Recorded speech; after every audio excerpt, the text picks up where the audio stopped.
மங்களகரமான இந்த மாலை நேரத்தில் உங்களை எல்லாம் சந்திப்பதில் பெருமகிழ்ச்சி அடைகிறேன். நான் இங்கு அழைப்பிதழில் இருப்பவர்களை காட்டிலும் உள்ளே இருக்கைகளில் அமர்ந்திருக்கும் என் முன்னோடிகளையும் என் வழிகாட்டிகளையும் பாதி போட்டவர்களையும் வணங்க வேண்டும் என்று நினைக்கிறேன். இயக்குனர், படத்தொகுப்பாளர், மிகப்பெரிய மூத்த இயக்குனர் பீம்சிங் அவர்களின் புதல்வர் எடிட்டர் லெனின் சார் அங்கே அமர்ந்திருக்கிறார். அவரை மேடைக்கு அழைக்கிறேன்.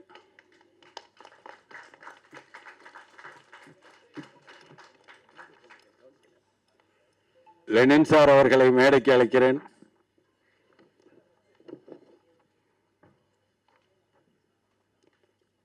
கவிஞர்களுக்கெல்லாம் இன்று வேடந்தாங்களாக இருக்கும் ஐயா ஏர்வாடி ராதாகிருஷ்ணன் ஐயா இங்கே வந்திருக்கிறார். கவிதை உறவு ஏர்வாடி ராதாகிருஷ்ணன் ஐயா அவர்களை மேடைக்கு அழைக்கிறேன்.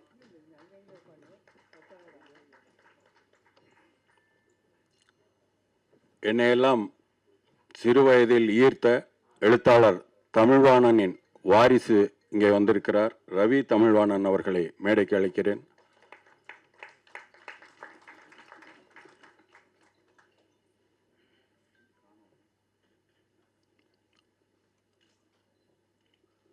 மற்றும் இங்கே இன்னும் முக்கியமான ஒருத்தர், அவர் வந்துட்டு என்ன இதுவரைக்கும் சந்திக்கல, அதனால அவர் வந்திருக்காரா இல்லையான்றது எனக்கு தெரியல, ஆனா உறுதிப்படுத்திட்டாரு.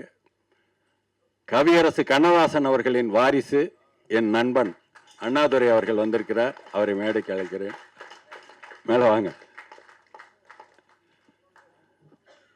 அப்படியே கண்ணதாசனே மேல வர மாதிரி. அதே மாதிரி திரைத்துறைக்கு ஒரு களஞ்சியம், டிக்ஷனரி, அகராதி என்று சொல்லலாம் பிலிம் நியூஸ் ஆனந்தன் அவர்களை.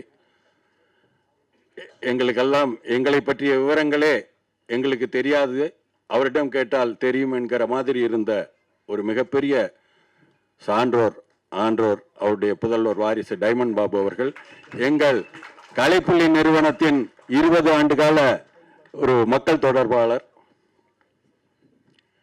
இது ஒரு ஃபார்முலா, நான் சும்மா எல்லாம் சொல்லிட்டேன். இங்கே இன்னும் உட்காருங்க. தஞ்சையிலிருந்து என்னுடைய நண்பர் வைரமுத்து அவர்களின் கவி பேரரசு வைரமுத்து அவர்களின் நெருங்கிய நண்பர் தஞ்சையிலிருந்து செழியன் அவர்கள் வந்திருக்கிறார். யோகம் செழியன் அவர்கள். இதுபோல் பல இடங்களிலிருந்தும் பலர் வந்திருக்கிறார்கள். இந்த நிகழ்ச்சிக்காக லண்டன் தமிழ்ச்சங்கத்திலிருந்து சிவா பிள்ளை, திருமதி சிவா பிள்ளை வந்திருப்பதும், இந்தோனேஷியாவிலிருந்து எங்கள் இந்தோனேஷிய தமிழ்ச்சங்கம், தென்கிழக்காசிய தமிழ்ச்சங்கம் விசாகன் அவர்கள் வந்திருப்பதும், இன்னும் என்னுடைய நண்பர் நித்யானந்தம் மற்றும் ரமேஷ், இன்னும் இது போன்ற எண்ணற்ற இயக்குனர்கள், என்னுடைய ஆருயிர் நண்பர், மூத்தவர், வழிகாட்டி, எழுத்தாளர் அண்ணாமலை புகழ் சண்முக சுந்தரம் அவர்கள் எல்லாரையும் ஒரு தடவை வாழ்த்தி வணங்கி, இந்த நிகழ்ச்சி எதற்காகன்றத கொஞ்சம் சுருக்கமாக சொல்லிடுறேன். இங்கே எல்லாரும் அவரவர் வேலைகளுக்கிடையே இங்கே வந்திருக்கிறார்கள். முத்து சார் மிகப்பெரிய கல்வி நிறுவனங்களுக்கு சொந்தக்காரர். பாண்டிச்சேரியில் புதுவை தமிழ்ச்சங்கம்.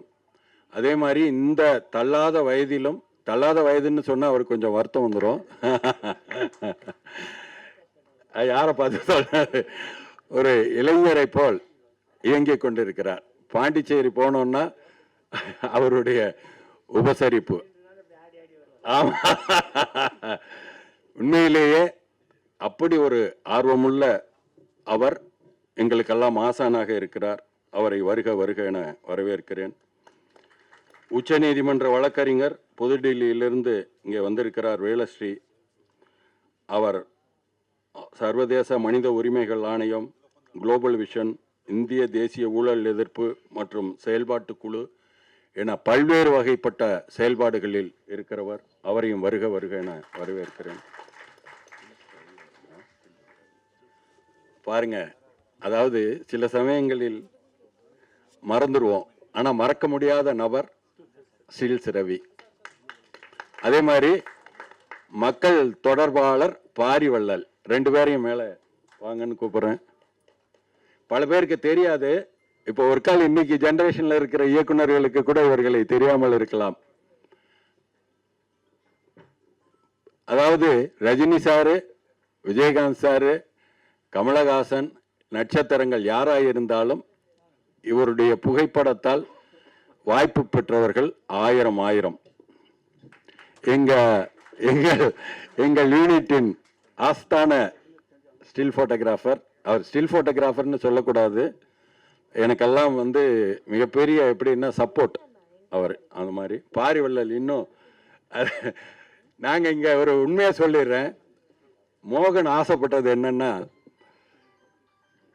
நம்ம காலேஜில் படித்த பிறகு திரும்ப காலேஜில் போய் ரீயூனியன் பண்ணுறோம்.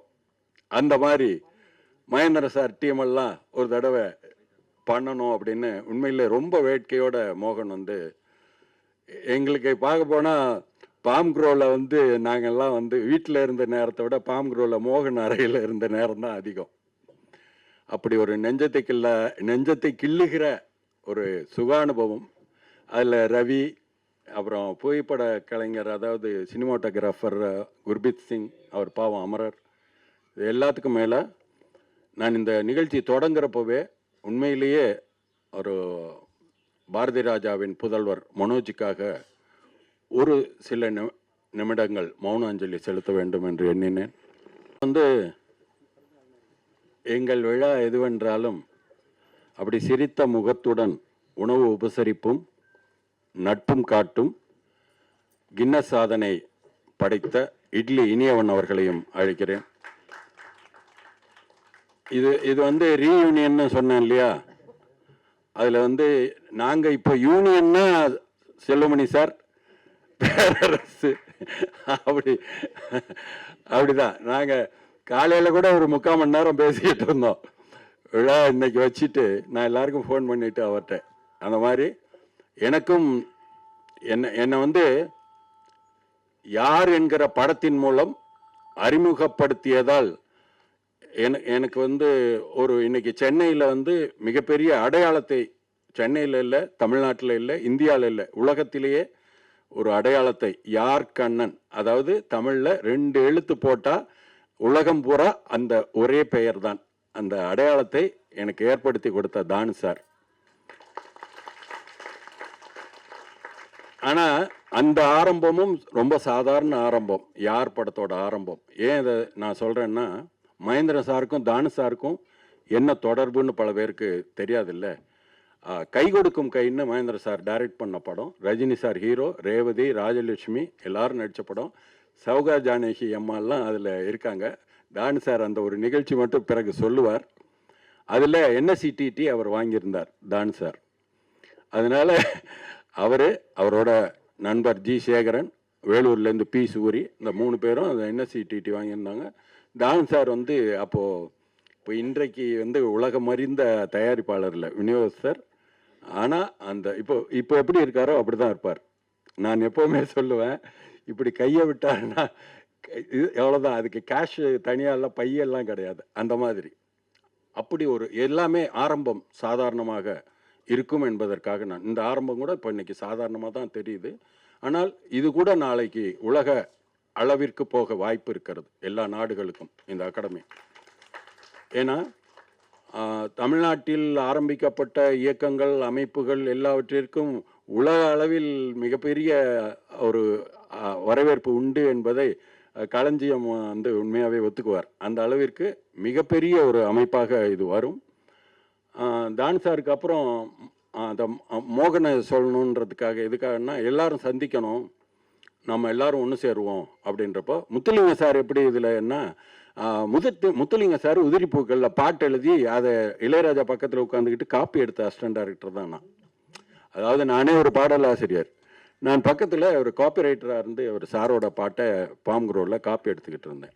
இப்படி எல்லாம் ஒரு ரிலேஷன். சங்கர் கணேஷ் சார், நான் வந்து அவர் மியூசிக்கில் பாட்டெல்லாம் எழுதிட்டேன். பிறகு நான் டைரக்டர் ஆகி மக்கள் நாயகன் பட்டம் கொடுத்து ராமராஜனை வச்சு படம் பண்ணுறப்போ, இளையராஜா அவர்களின் குரலில் பதிவு செய்யப்பட்ட, இளையராஜா இசையில் பதிவு செய்யப்பட்ட பாடலை யாருப்பா பாடலாம் அப்படின்றப்போ, கூப்பிடுங்க நம்ம ஆளை அப்படின்னு சங்கர் கணேஷ் சாரை கூப்பிட்டு நான் அவர் பாடுவது போலவே அந்த காட்சி பண்ணியிருந்தேன். அப்புறம் அம்மா வேலஸ்ரீ அவர்கள் அங்கே வந்து சினேகன், என்னுடைய தஞ்சை மண்ணிலிருந்து செல்லியனுக்கு ரொம்ப வேண்டியவர் வந்தவர். குட்டி பத்மினி அம்மா வந்து எங்கள் யூனிட், எங்கள் டீம், மகேந்திர சாரோட டீம். அதாவது நாங்கள் எத்தனையோ நாட்கள் அவங்க வீட்டில் போய் அப்படி சாப்பிடுவோம்.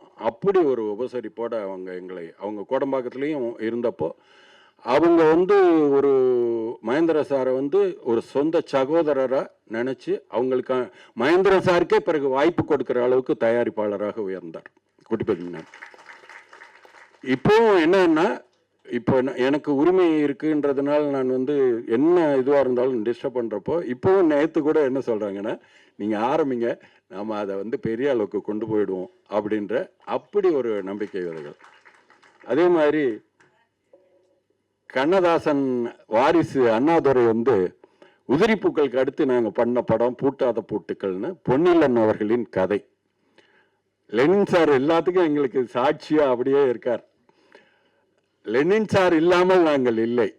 லெனின் சாரோட அறை தான் நான் வந்து கவிஞனா பாடலாசிரியா பிறப்படுத்த ஒரு அறை. பத்திரிக்கை கூட நான் நடத்தினேன்.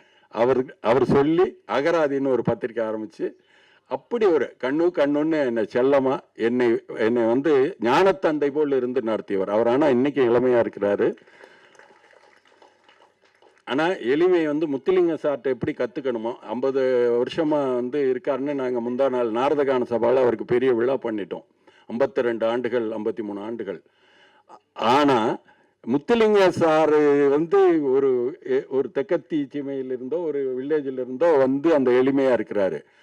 மிகப்பெரிய ஆளுமையான பீம்சிங் என்கிற இயக்குனரின் புதல்வராக வாரிசாக பிறந்து அந்த எளிமையோட 12Bல வந்து இறங்கி அப்படியே ஏவிஎம் உள்ள நுழைவார். நமக்கெல்லாம் எப்படி வாழ்க்கையை நடத்தணும்னு கற்றுக் கொடுத்த ஆசான். எடிட்டிங் மட்டும் இல்லை, ஜெயகாந்தன் அவர்களுடைய கதைகளை படமாக்குவதில் அவர் அவ்வளவு மிகப்பெரிய, அதாவது தேசிய விருது வரை பெற்றவர். அதே மாதிரி எல்லா சாதனைகளையும் பண்ணிட்டு ரோட்ல வந்து ஒரு சித்தன் போக்கு சிவன் போக்கு மாதிரி அப்படி போயிட்டு இருக்கிற ஒரு எளிமை. அந்த குடும்பமே கலை குடும்பம் தான், எல்லாருக்கும் தெரிஞ்சது.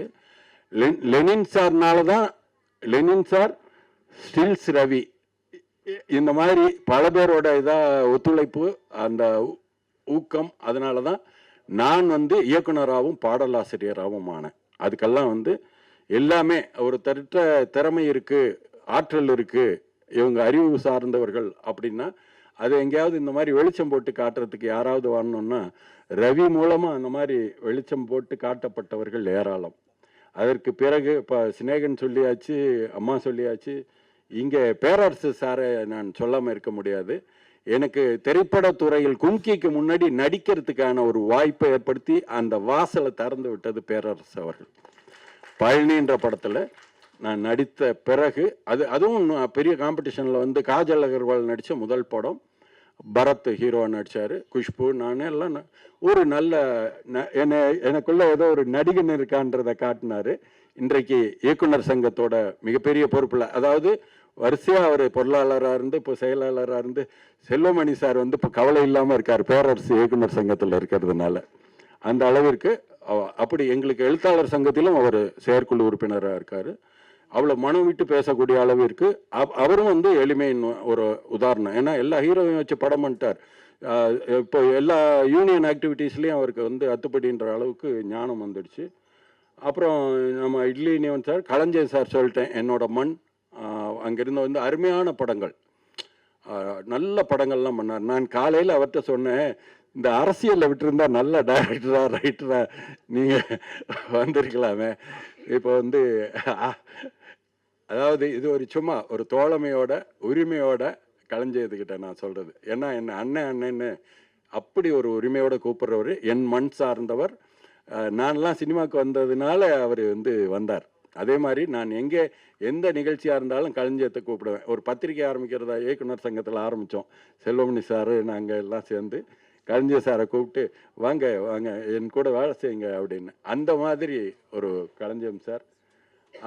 இதில் இந்த டோட்டலாக நான் ஏன் இது எல்லாரை பற்றியும் மிக ஒரு இலக்கிய தரமெல்லாம் வரவேற்புரை சொல்லலைன்னா, இது ஒரு குடும்ப விழா. இந்த தொடக்கம் இவங்களெல்லாம் கௌரவிக்கிறதுக்கான காரணம் இதுதான். இவங்கெல்லாம் இருக்கணும்னு நினைச்சதுக்கான காரணம் இதுதான். எனக்கு இன்னைக்கு நான் நல்ல பேச்சாளனாக இருந்தால் கூட இன்னைக்கு நான் அப்படி இல்லை. நான் அமைதியாக நான் கொஞ்ச நேரம் இருந்து இந்த தொடக்கத்தை, இந்த ஆரம்பத்தை, இந்த அஸ்திவாரத்தை, இந்த அழகை இதையெல்லாம் ரசிக்கணும்னு ஆசைப்படுறேன். உங்கள் எல்லாருக்கும் மீண்டும் மீண்டும் என்னுடைய நண்பர்கள் எத்தனையோ பேர் இங்கே இருக்கிறீங்க, அத்தனை பேரையும் வாழ்த்தி வணங்கி விடைபெறுகிறேன். நன்றி, வணக்கம். அனைவருக்கும் வணக்கம். நக்கீர தமிழ்ச்சங்கம் வழங்கும் இயக்குனர் மகேந்திரன் நினைவு பிலிம் அண்ட் மீடியா அகாடமி என்ற துவக்க விழாவிற்கு வருகை தந்திருக்கின்ற அனைவரையும் நெஞ்சு நெகிழ்ந்த மகிழ்வோடு வரவேற்பது நான் பெருமகிழ்ச்சி அடைகின்றேன். உண்மையிலே அது ஒரு குடும்ப விழா என்று சொல்லிவிட்டார்கள். நம்முடைய யார்கண்ணன் அவர்கள் புதுச்சேரி தமிழ்ச்சங்கத்துக்கு ஒரு 3-4 முறை வருகை தந்திருக்கின்றார்கள். அவர் மிகப்பெரிய கவிஞர் என்பதை அப்போதுதான் நாங்கள் கண்டுபிடித்தோம். ஏன்னா அவர் ஒரு கவிதையே அந்த விழாவை முடிச்சிட்டார். பாடமாக விழாவை முடிக்கின்ற ஒரு அற்புதமான மனிதர். அவர் ஆரம்பித்திருக்கின்ற இந்த அறக்கட்டளை உண்மையிலே பெரிய சிறப்புக்குரிய ஒன்றாகும். இன்று இந்தியாவில் ஏறக்குறைய பல லட்சம் அறக்கட்டளைகள் உண்டு. ஆனால் அவை அனைத்தும் இப்பொழுது இல்லை. சுமார் 50,000 1 லட்சம் அறக்கட்டளை தான் இப்பொழுது இயங்கி கொண்டிருக்கின்றன. அந்த வகையிலே ஐயா அவர்கள் யார்கண்ணன் அவர்கள் ஆரம்பிக்கின்ற இந்த அறக்கட்டளை உண்மையிலே சிறப்பு வாய்ந்த ஒரு அறக்கட்டளையாக இருந்து அது ஐயா இயக்குனர் மகேந்திரனுடைய புகழை இந்த மண்ணிலே பரப்புவதற்கும், அதே போன்று மற்ற நடிகர்கள், நடிப்பு இயக்குனர், மற்ற எல்லா துறைகளும் விளங்குகின்றவர்களுக்கு பயிற்சி கொடுக்கின்ற ஒரு அகாடமியை ஆரம்பிக்கிற ஒரு முயற்சியை மேற்கொண்டிருக்கின்ற ஐயா அவளை எவ்வளோ பாராட்டத்தகும் என்று சொல்லி இந்த மேடையிலே வீட்டில் அனைவரும் தெரிந்தவர்கள் தான். பேர் சொன்னால் ஒரு 2 நாள் ஆகும்.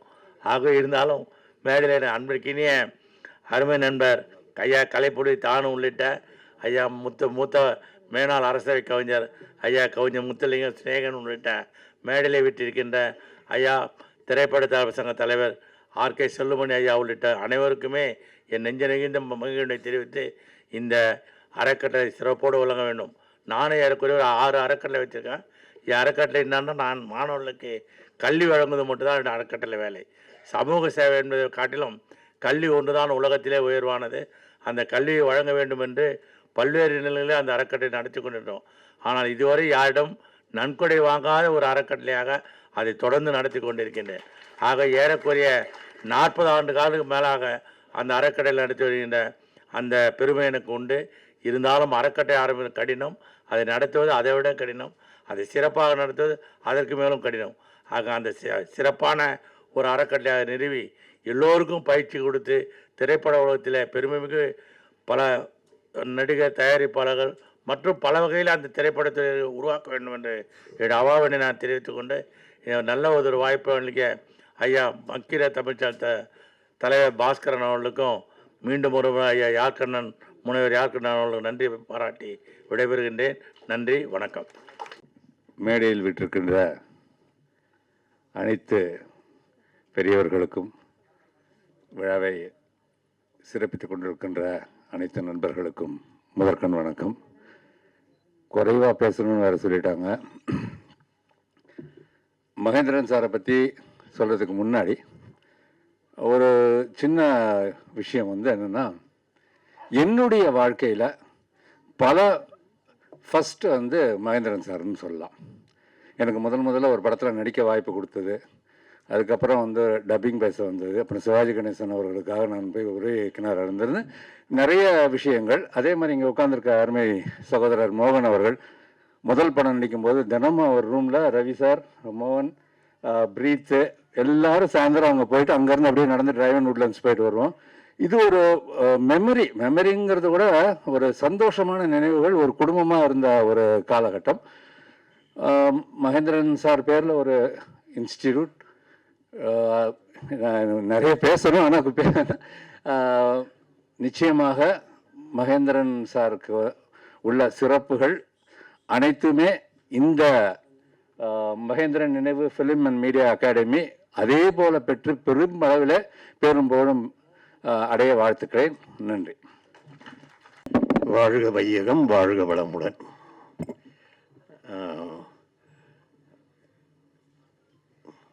நினைவு மகேந்திரன் ஃபிலிம் மீடியா அகாடமி எப்படி அது வந்து எஃப்டிஐஐன்னு போட போகிறாங்களா எப்படின்லாம் தெரியல எனக்கு. இருந்தாலும் அவருடைய பெயரில் இந்த இன்ஸ்டியூட் ஆரம்பிக்கப்படுகிறது. அதனால் பூனா இன்ஸ்டியூட்டை போய் பார்த்துக்கோங்க.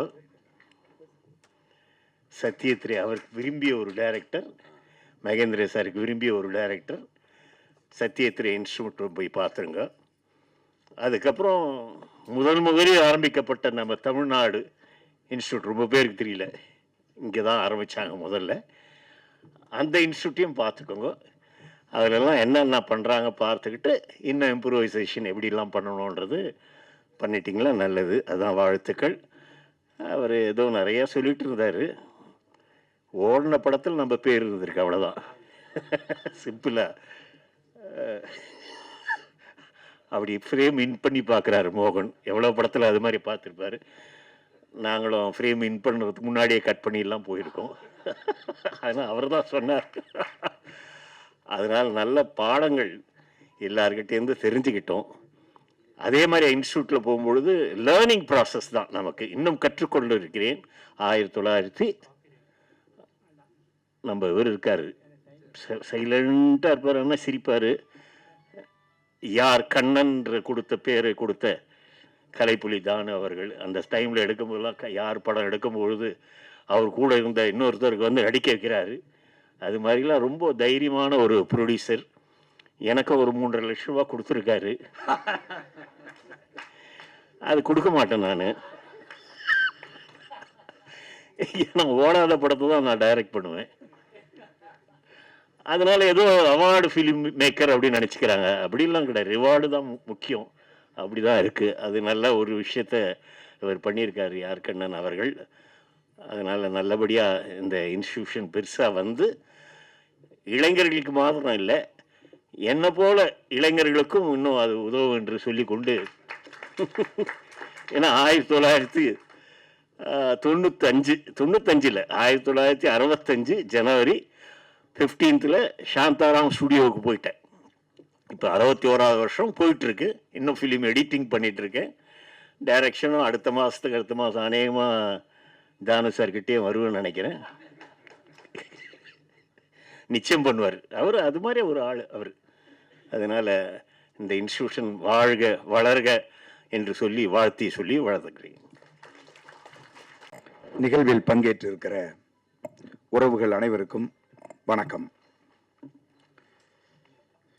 அண்ணன் யார் கண்ணன் அவர்கள் எங்கள் ஊர்க்காரரு, குறிப்பாக எனக்கு ரொம்ப பக்கத்து ஊர்க்காரரு. இவரெல்லாம் பார்த்து தான் நம்ம ஊருக்காரங்கெல்லாம் சினிமாவில் சாதனை செய்ய முடிகிற போது நம்ம ஏன் செய்ய முடியாதுன்னு நாங்கள்லாம் அன்றைக்கி சினிமாவுக்கு வந்தோம். அண்ணன் தொடர்ந்து படம் எடுத்த போது நாங்கள் ஊரில் இருந்து ரொம்ப ரசித்திருக்கிறோம். அதன் பிறகு தமிழ்நாடு திரைப்பட இயக்கம் தொடங்கப்பட்ட காலத்தில் மிக நெருக்கமாக அவரோடு பழகுகிற வாய்ப்பு கிடைத்தது. அதை அடுத்து தமிழ் திரை அப்படின்னு ஒரு மாத இதழ் தமிழ்நாடு திரைப்பட இயக்கத்தின் சார்பில் கொண்டு வந்தபோது அப்போ நான் ரொம்ப நிறைய ஒரே நேரத்தில் 2 படங்கள் அப்படிலாம் வேலை செஞ்சுக்கிட்டு இருந்தேன். ஆனாலும் அண்ணன் என்னை அழைத்து, இந்த நீங்கள் பத்திரிகை துறையிலிருந்து வந்ததுனால சில இயக்குனர்கள் பட்டியல் தர்றேன், அவங்கள்ட்டெல்லாம் நீங்கள் நேர்காணல் எடுத்து கொடுங்க அப்படின்னு சொல்லி ஒரு பட்டியலை கொடுத்தாங்க.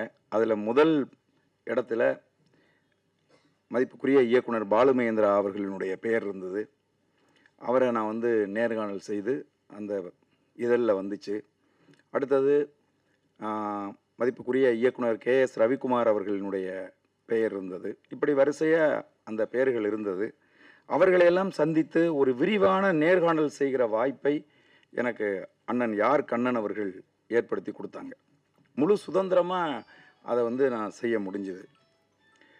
அதுக்கப்புறம் இந்த நிகழ்வில் வந்து எனக்கு ரொம்ப பெரிய மகிழ்ச்சி அளிக்கிற ஒரு விஷயமாகவும், நான் ரொம்ப நிகழ்ச்சியோடும் இந்த நிகழ்ச்சியில் பங்கெடுக்கிறதுக்கு இன்னொரு காரணம் இயக்குனர் மகேந்திரன் அவர்கள். பொதுவாக தமிழ் சினிமாவில் வர்ற இயக்குனர்கள் வந்து, நான் வந்து பாரதி ராஜா அவர்களினுடைய பாதிப்பால் தான் நான் சினிமாவுக்கு டைரக்டர் ஆகணும்னு நினச்சேன் அப்படின்னு சொல்லிட்டு இருக்க காலகட்டத்தில், நான் வந்தபோது நான் இயக்குனர் மகேந்திரன் அவர்களினுடைய பாதிப்பால் நான் சினிமாவுக்கு வந்தேன்னு என்னுடைய முதல் படம் எடுத்தபோது நான் வந்து சொன்னேன். கல்லூரியில் படிக்கிற போது முள்ளும் மலரும் என்கிற அவருடைய திரைப்படத்தை நாடக வடிவமாக்கி எங்களுடைய ஹாஸ்டல் டேயில் வந்து நான் அந்த நாடகமாக வந்து போட்டிருந்தேன். அதெல்லாம் கூட வந்து சிறப்பில்லை. ஐயா மகேந்திரன் அவர்களுடைய வாழ்க்கையில் மிக முக்கியமான ஒரு பகுதி, அவர் ஒரு 3 மாத காலம் ஈழத்தில் தமிழீழ தேசிய தலைவர் மேதகுவே பிரபாகரன் அவர்களோடு பயணித்த அந்த காலங்கள். ஈழத்தில் கன்னி வெடிகளுக்கும் துப்பாக்கி சத்தங்களுக்கும் நடுவில் அங்கே இருக்கக்கூடிய புலிப்படை தம்பி தங்கைகளுக்கு திரைப்படம் குறித்த வகுப்பெடுத்த ஒரு மாமேதை ஐயா இயக்குனர் மகேந்திரன் அவர்கள். அவங்க எல்லாருக்கும் அவர் ஒரே ஒரு முறைதான் வந்து தலைவரை வந்து அந்த 3 மாத கால அவருடைய அந்த ஈழ பயணத்தில் ஒரு முறை தான் தலைவரை வந்து சந்திச்சிருக்காரு. அது குறித்து அவர் செய்திருக்கக்கூடிய பதிவுகள் ரொம்ப உயர்ந்த பதிவுகள். வாகனத்தில் அப்படி பார்க்க போகும்போது எப்படி அவரை கூப்பிடுறது, நான் சார்னு சொல்லட்டுமா இல்லை நான் என்னன்னு சொல்கிறது அப்படின்னு கூட அவருக்கு ஒரு பதட்டம் இருந்ததா பதிவு செஞ்சுருக்காரு. அப்போ பக்கத்தில் பயணம் செய்த அந்த திரைப்பட கலைத்துறையினுடைய தலைவர் சேரா சொன்னாராம், தம்பின்னு சொல்லுங்க, அவர் மகிழ்வார், உங்களை விட அவர் சின்ன பையன் தானே அப்படின்னு அவர் சொல்லியிருக்காரு.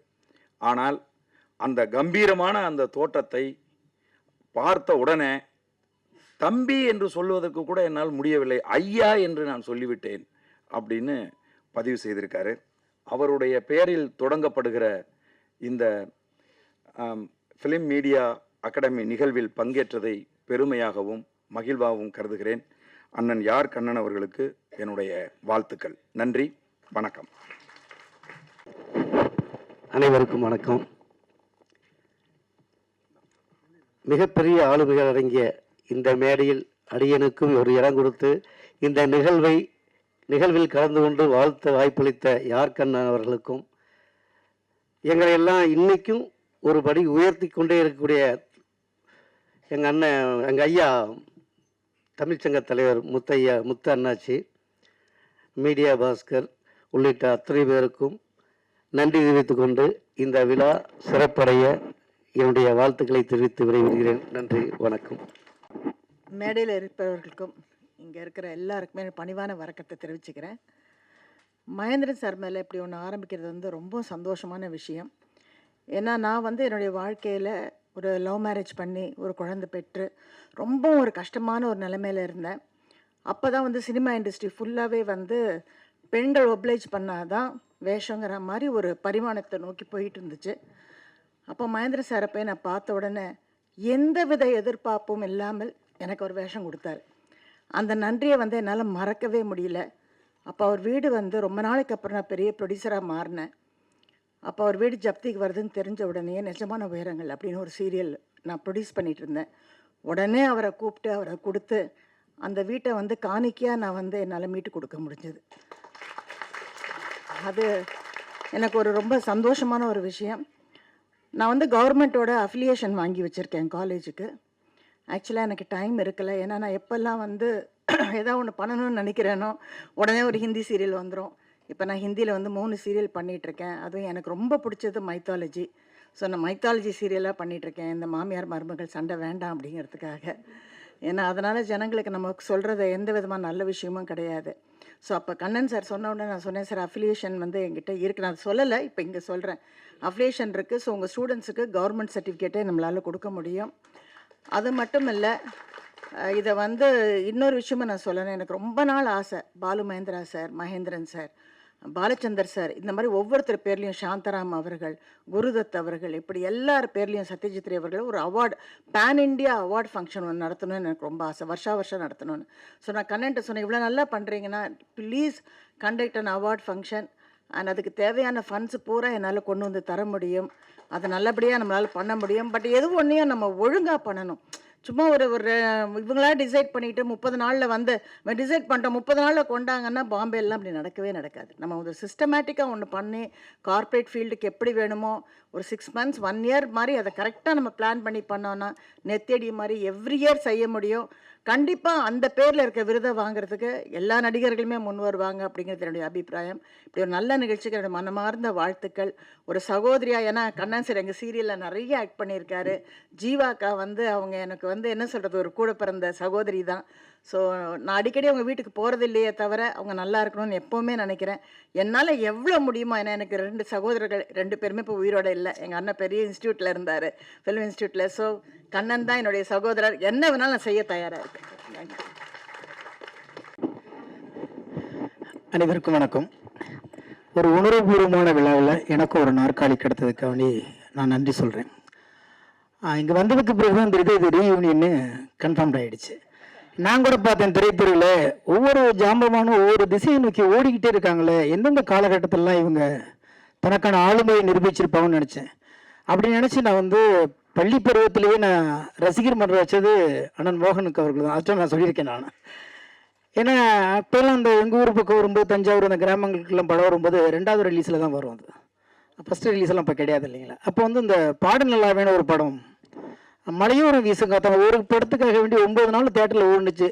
இது ஒரு டூரிங் டாக்ஸியில் 9 நாள் அந்த படத்தை பார்த்தேன். அந்த அளவுக்கு வந்து பிரமிக்கக்கூடிய அந்த மனிதர்களை எல்லாம் பக்கத்தில் பார்க்குறமேன்னு நான் சினிமாவுக்கு வரும்போது ரொம்ப ஆசைப்பட்டேன். என்னென்னு கேட்டிங்கன்னா, எதை நோக்கி நம்மளுடைய பயணம் போய் கொண்டு இருக்கிறதோ அங்கே போய் சேர்ந்துடும். ஆனால் பயணம் சரியாக இருக்க வேண்டும் என்பதை திரைத்துறைக்கு வந்த பிறகுதான் நான் அதை கற்றுக்கொண்டேன். ஆனால் இந்த மேடையில் இன்னைக்கு அண்ணன் சொன்னார், என் மண்ணுக்காரங்கிறதுக்காண்டி கூப்பிட்டுருக்கேன் அப்படின்னாரு. யாருக்கு அண்ணன்? அது உண்மைதான். 2வது இங்கே வந்ததுக்கு பிறகு சரி நிறைய வருவாங்கன்னு பார்த்தா எல்லாம் பார்த்தீங்கன்னா எல்லாம் ஒரே ஒரு ஸ்கூல், ஒரே ஒரு அறை, ஒரே ஒரு சாலையில் நடந்த மக்களை எல்லாம் ஒன்றாக கூப்பிட்டு ஒரு விழா நடக்கும்போது இது வந்து நான் வாழ்த்து அரங்கமாக பார்க்க முடியல, அனுபவங்களை சேகரிக்கிற ஒரு காலமாக நான் பார்த்துட்டு இருக்கிறேன். ஏன்னா ஒவ்வொருத்தரும் பேசும்போது ஒரு புத்தகம் மாதிரி இருக்குது. இவங்க கடந்து வந்த பாதைகள், அவர்களுக்கு வந்து ஒவ்வொரு அனுபவங்களை சொல்லுவாங்க. ஏன்னா மனிதர்களை அனுபவங்களை இன்னொரு மனிதர்களுக்கு கடத்துவது என்பது அபூர்வமாக இருக்கிறது இன்றைக்கு வந்த படைப்புகளில். அப்படி இவங்களுடைய அனுபவங்களை கேட்குற ஒரு மேடையாகத்தான் இதில் பார்த்துட்டு இருக்கிறேன். எந்த அளவுக்கு தன்னுடைய பழைய உறவுகளையும் நட்புகளையும் அவர் விடக்கூடாதுன்னா வந்து என்னை வந்து அண்ணன் செலீன் அவர்கள் அழைச்சிருக்காரு. தஞ்சாவூர்லேருந்து இதுக்குன்னு வந்திருக்காரு. அவர் தான் என்னை சென்னையில் கொண்டாந்து வைரமுத்துட்டு சேர்த்து விட்டவர். 7 years ஊரில் வாத்தியார் வேலை பார்த்துட்டு கம்ப்யூட்டர் இருந்திருப்பேன்னு நினைக்கிறேன் நான். கொண்டாந்து அங்கே அமுச்சு விட்டு. ஆனால் என்னன்னு கேட்டிங்கன்னா, அந்த மாதிரி எல்லா நண்பர்களையும் அவர் அழைத்து கொண்டு வந்து இங்கே வந்து சேர்ந்து ஒரு அறையில் சாப்பிட்டது, ஒரு ஸ்டுடியோவில் அவங்க ஷூட் பண்ணது பார்க்கலாம். எல்லா பேருமே பெரிய பெரிய ஜாம்பவான்கள். எனவே இது வந்து அனுபவம் செறிந்த ஒரு மேடையாக நான் பார்க்குறேன். அனுபவம் செய்தவர்கள் எல்லாம் கூடுவதற்கான ஒரு களம் அமைந்திருக்கிறது. ஐயா இயக்குனர் மகேந்திரன் அவர்களுடைய பேரில் ஆரம்பிக்கப்பட்ட இந்த அறக்கட்டளை மூலியமாக கூடுகிறார்கள். எனக்கு என்னவோ இந்த இன்ஸ்டியூட்டில் இந்த மாதிரி மாதம் ஒரு நிகழ்வு நடத்தி இவங்களுடைய அனுபவங்களை சொன்னாலே பின்னவர்கள் வருபவர்களுக்கு, இனிமேல் சினிமாவுக்குள் வருபவர்களுக்கு சினிமானா என்ன, உழைப்புனா என்ன, நேர்மைனா என்ன, படைப்புனா என்ன, எவ்வளவு தூரம் ஒரு ஒரு வெற்றிக்காக கடக்க வேண்டியிருக்கிற இந்த அனுபவங்களே கூட அடுத்த தலைமுறைகளுக்கு கடத்தணும். அப்படிங்கம்னா இந்த மாதிரி ஒரு நிகழ்வை தொடர்ந்து இந்த இன்ஸ்டியூட்டில் நடத்துனீங்கன்னா என்னை போன்றவர்கள், எனக்கு பின்னால் வருபவர்களுக்கும் இது மிகப்பெரிய பாடமாக இருக்கும் என்ற நம்பிக்கை இருக்கிறது. எனவே வாழ்த்த வயது இல்லை, உங்களுடைய அத்தனை சுவடுகளோடும் பின்தொடர்ந்து நடக்கிறேன். நன்றி, வணக்கம்.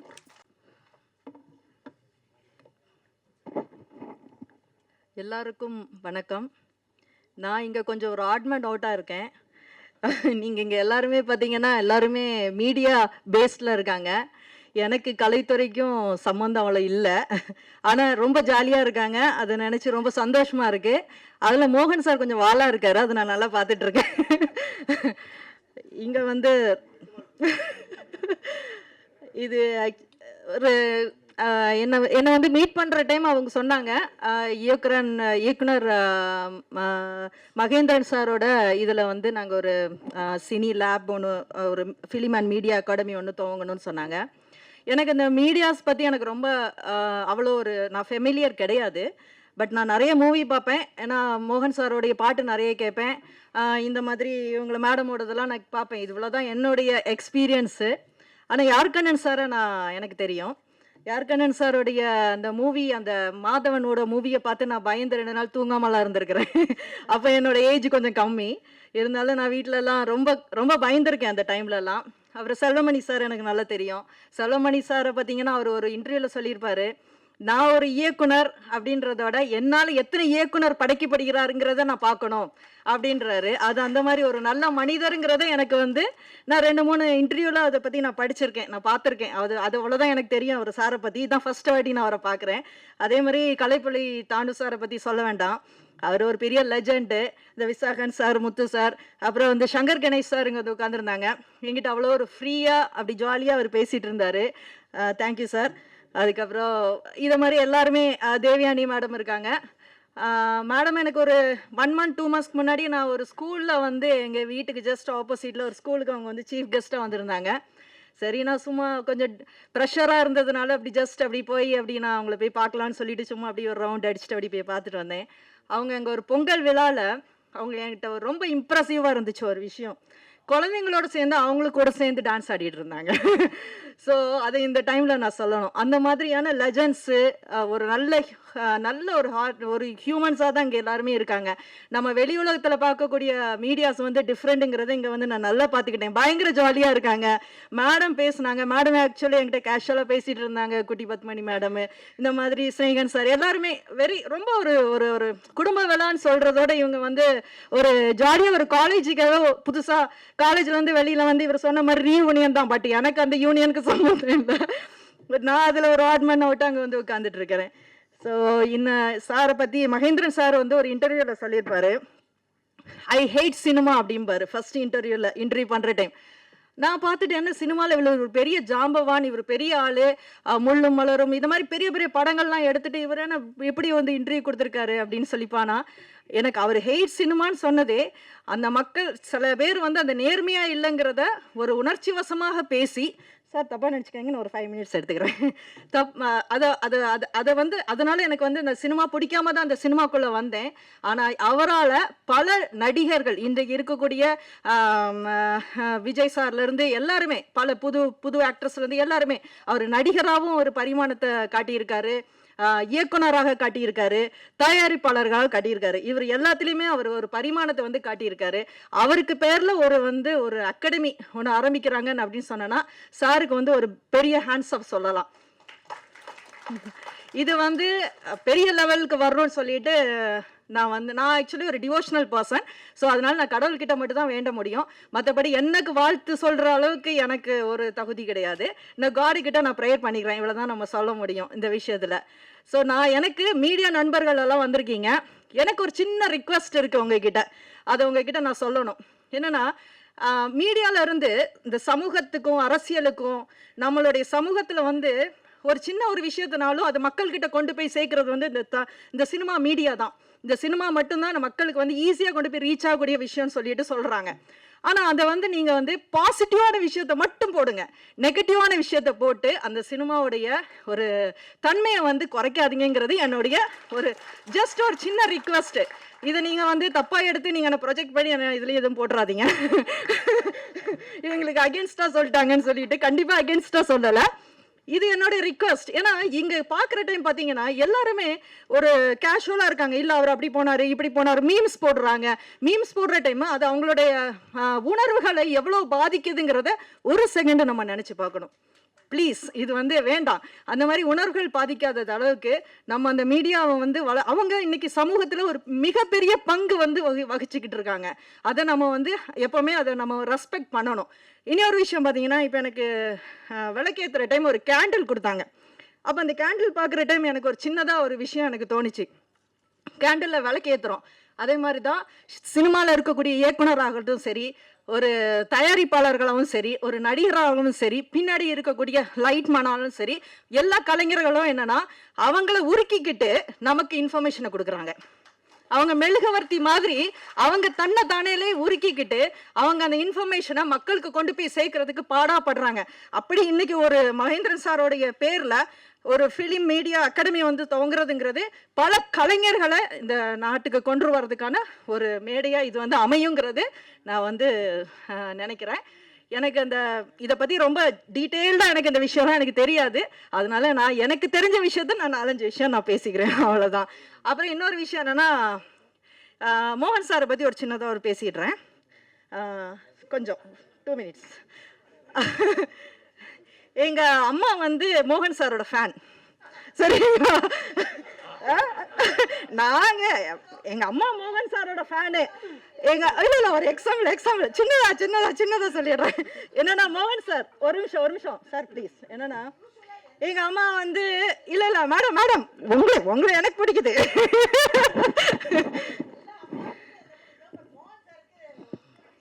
இல்லை சார், மோகன் சார் கேளுங்க. என்னன்னா, எங்கள் அம்மாவுக்கு ஒரு சின்ன ஒரு ஆப்ரேஷன் பண்ணியிருந்தோம், ஒரு ஸ்பைன் ஆப்ரேஷன் பண்ணியிருந்தோம். பண்ணிட்டு இருக்க டைம் நைட்டு உங்கள் பாட்டு கேட்டு தான் தூங்குவாங்க. ஆக்சுவலாக இன்றைக்கி அவங்க ஹெல்த் சரியில்லை, உங்களை பார்க்கணுன்னு சொல்லிட்டு வந்தாங்க. இவ்வளோதான். அவங்க அந்த அளவுக்கு இந்த மாதிரி அவரை ரொம்ப பிடிச்ச ஒரு பர்சன் அவர். சரி, ஓகேங்க, தேங்க்யூ. எல்லாம் ஆல் தி பெஸ்ட். எல்லாமே நல்லபடியாக நடக்க கடவுளை பிரார்த்திக்கிறேன். நன்றி.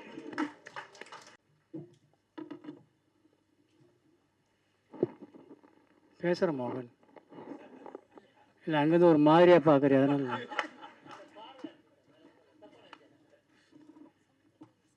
மோகனை ஏன் சொன்னேன்னா, எனக்கு ரொம்ப ஒத்துழைப்பு கொடுத்த ஒரு மோகன்.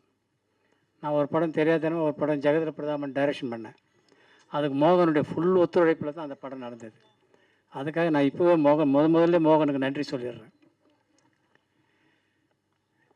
இதெல்லாம் பேசலான்னா மொத்தத்தையும் எல்லாம் சேர்த்து பேசிட்டாங்க.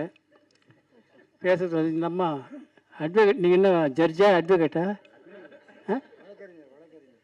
வழக்கறிஞரா? அதுதான் அவ்வளோ வாதாட்டிட்டாங்க, எக்கச்சக்கமாக பேசிட்டாங்க. பேசுறதுக்கு ஒன்றும் இல்லை.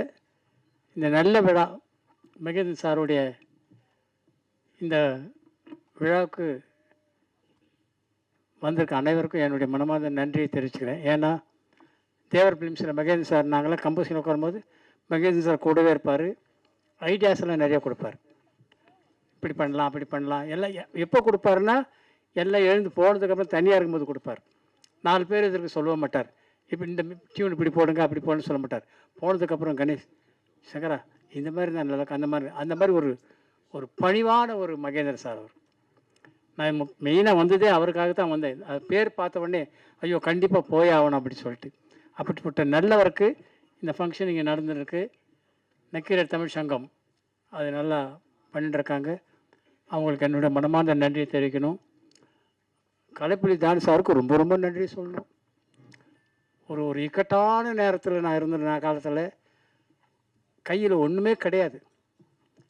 ஆனால் ஹாஸ்பிட்டல் ஹார்ட் ஆப்ரேஷன் எனக்கு ஹாஸ்பிட்டலில் இருக்கேன். பணம் கட்டி ஆகணும், அப்போ தான் ஆப்ரேஷன். என் பையன் ஸ்ரீ அவர் ஆஃபீஸில் போய் நின்ன உடனே ஒரு வார்த்தை சொல்லாமல் 1 லட்சத்தை கையில் கொடுத்தவர். என்ன நினச்சார், என்ன பண்ணான்னு தெரியல, கொடுத்து அனுப்பிச்சு என்னை புழைக்க வச்சவர். அவருக்கு இந்த நேரத்தில் நான் நன்றி சொல்லி ஆகணும். ஏன்னா அந்த மாதிரி நல்ல உள்ளங்கள்லாம் இங்கே வந்து மேடையில் இருக்குது. கவிஞருடைய புதல்வர் அவருக்கும் நான் நன்றி சொல்லணும். மெயினாக அவர் எடிட்டர் பீம் சாரோட சன்னு, அவரும் நானும் அவர் ஒரு பேக் மாட்டிக்கு வர மாட்டேன். இந்த பேக்குன்னு சொல்லுவாங்க, இது ஜோரம், அது மாட்டிக்குவார். அவரும் நானும் இந்த கோடம்பை வர்றோம், நடந்தே வருவோம். சாரதாஸுடைய காரெலாம் தரமாட்டாங்க எங்களுக்கு அப்போல்லாம். நாங்கள் 2 பேரும் வெறுமனே நடந்து வருவோம். ரீரெக்கார்டு முடிஞ்சு மிக்சிங்கெல்லாம் முடிஞ்சோடனே எங்களை விட்டுட்டு போயிடுவாங்க. மறுபடியும் நடந்தே போவோம். அப்படிப்பட்ட ஒரு நல்ல ஒரு எடிட்டர் அவர். ஆனால் அமைதியாக இருக்கிற, அமைதியாக பேசுகிறாரு. நல்லவங்களாம் வந்திருக்காங்க. இந்த மேடையில் எல்லாருக்கும் நான் பேசணுன்னா டைம் நிறைய ஆகிப்போச்சு, கடை வேறு மூடிட்டுவாங்க. அதனால் ரொம்ப நேரமும் பேசக்கூடாது. இது சொன்ன மொத்தம் சந்தோஷம் எல்லாருக்கும். கடை மூடிட்டோன்னு சொன்னோடனே எவ்வளோ சந்தோஷம் பாருங்கள். அவர் பாருங்கள், பாண்டிச்சேரியில் இருந்து அவரே சிரிக்கிறார். அவருக்கு 24 ஹவர்ஸ் பாண்டிச்சேரியில் கடை இருக்குது. இப்படிப்பட்ட நல்லவங்கெல்லாம் வந்திருக்காங்க. எல்லாருக்கும் என்னுடைய மனமார்ந்த நன்றி. இந்த ஃபங்க்ஷனுக்கு என்னை அழைச்சதுக்கு முதல் நன்றி செலுத்துக்கு. இதுக்கு மேலே பேச நிறைய பேர் பேசணும் இருக்காங்க. ஏன்னா நன்றி, வணக்கம்.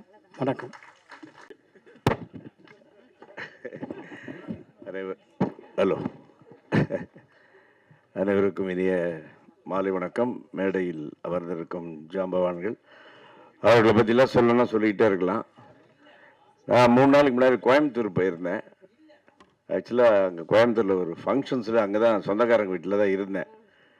திடீர்னு ஃபோன் வந்தது. யாருன்னா நம்ம கண்ணன் மகேந்திரன் சாருக்கு ஒரு ஃபங்க்ஷன்னு, மகேந்திரன் சார் பேரை வச்சு ஒரு இன்ஸ்டியூட் ஆரம்பிக்கிறேன்னு சொல்லி வச்சார். வரான்ட்டேன். வந்ததுக்கு காரணம் மாதா பிதா குரு தெய்வம். என்னுடைய குரு மகேந்திரன் சார் அவர்கள். கை கொடுக்கும் கைப்படுத்தல். அதே மாதிரி இந்த இன்ஸ்டியூட் அவர் பண்ண போகிறாரு. அதுக்கு என்னுடைய வாழ்த்துக்கள். அவருக்கு அந்த இன்ஸ்டியூட்டில் என்ன சப்போர்ட்டாக இருந்தாலும் நான் பண்ணுறேன். காரணம் மகேந்திரன் சாருடைய பேரை வச்சு இது பண்ணியிருக்காரு. கண்ணன் இப்பயே சொல்கிறேன், உங்கள் இன்ஸ்டியூட்டில் ஏதாவது ஒரு கிளாஸ் எடுக்கணுன்னா சும்மா ஒரு ஸ்பெஷல் கெஸ்ட்டாக வந்து உங்களுக்காக, அந்த மாணவர்களுக்காக நான் எந்த ஒரு எக்ஸ்பெக்டேஷன் இல்லாமல் ஒரு ஃப்ரீயாக வந்து ஒரு கிளாஸ் எடுக்கிறேன். நன்றி, வணக்கம். நாள் இது, இனிய நாள் இது. மேடையில் வீட்டிற்கும் மேன்மை தங்கியவர்களுக்கும், அரங்கத்தின் நிறை நல்லோர்களுக்கும், ஊடக நண்பர்களுக்கும், பத்திரிகை நண்பர்களுக்கும் என் பணிவான மாலை தமிழ் வணக்கத்தினை மகிழ்வோடு தெரிவித்துக் கொள்கின்றேன். யார் கண்ணன் வந்து முதல் புள்ளியார் சுழி போட்டது கலைப்புலின்ற ஒரு பெயர் எழுதினார் 1984. அதுதான் யார். அவர் அன்னைக்கு எழுதின எழுத்து இன்றும் என்றும் அது நிலைத்து கொண்டிருக்கிறது. ஆனால் அவரை சந்தித்தது வந்து சுரேஷ் மஹாலில் டப்பிங் தேட்டரில் நான் அவரை முதல் சந்திக்கிறேன். அப்போ வந்து கை கொடுக்கும் கை படத்தினுடைய டப்பிங் சவுகார் ஜானியம்மா வந்து டப்பிங் பேசிட்டு போகிறாங்க. மகேந்திரன் சார் இல்லைப்பா, மகேந்திரன் இருந்தால் கூட தப்பிச்சிக்கலாம்ப்பா டப்பிங்கில், இந்த கண்ணங்கிட்ட மாட்டிங்கன்னு அவஸ்தப்படுறதா, அது விடவே மாட்டேன்றான். அப்படி சீரும் சிறப்புமாக செதுக்குறான் ஒவ்வொரு ஃப்ரேமையும் அப்படின்னு சொன்னாங்க. யார் அந்த கண்ணன் அப்படின்னு கூப்பிட்டு பேசினேன். அப்போ 2 பேரும் வந்தாங்க, சக்தி சுப்பிரமணியம், மதுக்கூர் கண்ணன். அப்போ நான் சொன்னேன், நீங்கள் எங்கள் ஆஃபீஸ் வாங்க, எங்களுக்கு ஒரு படம் பண்ணி கொடுங்கன்னு சொன்னேன். அதுதான் யார். அது நார்த் உஸ்மான் ரோட்டில் அலுவலகம் திறந்து அவர் புள்ளியார் சுழி போட்டு ஆரம்பித்த படம் தான் யார்.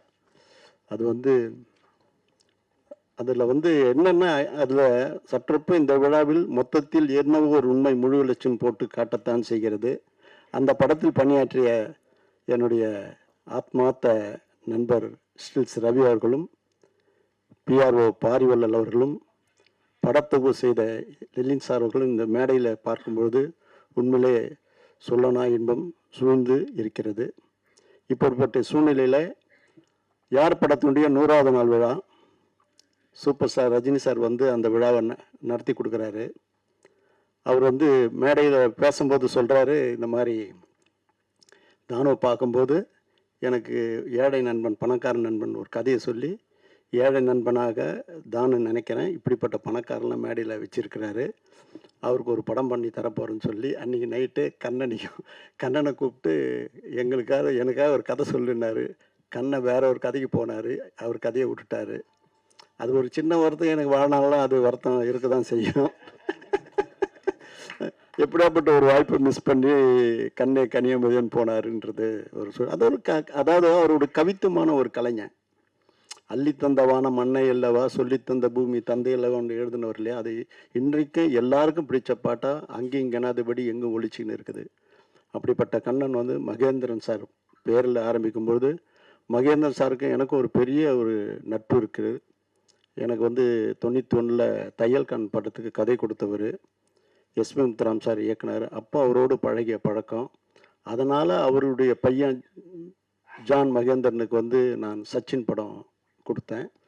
இப்போ திரும்பவும் 18ஆம் தேதி அது ஏப்ரல் மாதம் ரிலீஸ் ஆகும்போது இன்னொரு பிரளயத்தை அந்த படம் உருவாக்குன்னு நான் நம்புகிறேன். அந்த அளவுக்கு மிக சிறப்பாக பண்ணியிருக்காங்க. அப்படிப்பட்ட ஒரு பேரில் இந்த ஃபிலிம் அகாடமி துவங்கும்போது இங்கு படிக்கின்ற அத்தனை பேருக்கும் வி கிரியேஷன் நிறுவனம் வாய்ப்புகளை வழங்கி ஒரு கொடையாக இருக்கும் என்பதை அறுதியிட்டு உறுதி கூறுகிறேன். அதோட மட்டும் இல்லாமல் இப்போ நம்ம தம்பி செல்லுமணி இருக்கிறாரு, அவர்கிட்ட ஒரு சின்ன வேண்டுகோள். எனக்கு உரிமை இருக்குது அவர்கிட்ட, நான் என்ன வேணாலும் பேசுவேன், எந்த நேரத்துலனாலும் பேசுவேன். ஆனால் திரையுலகுக்கு கிடைத்த ஒரு பெரிய பொக்கிஷம் தம்பி செல்லுமணி.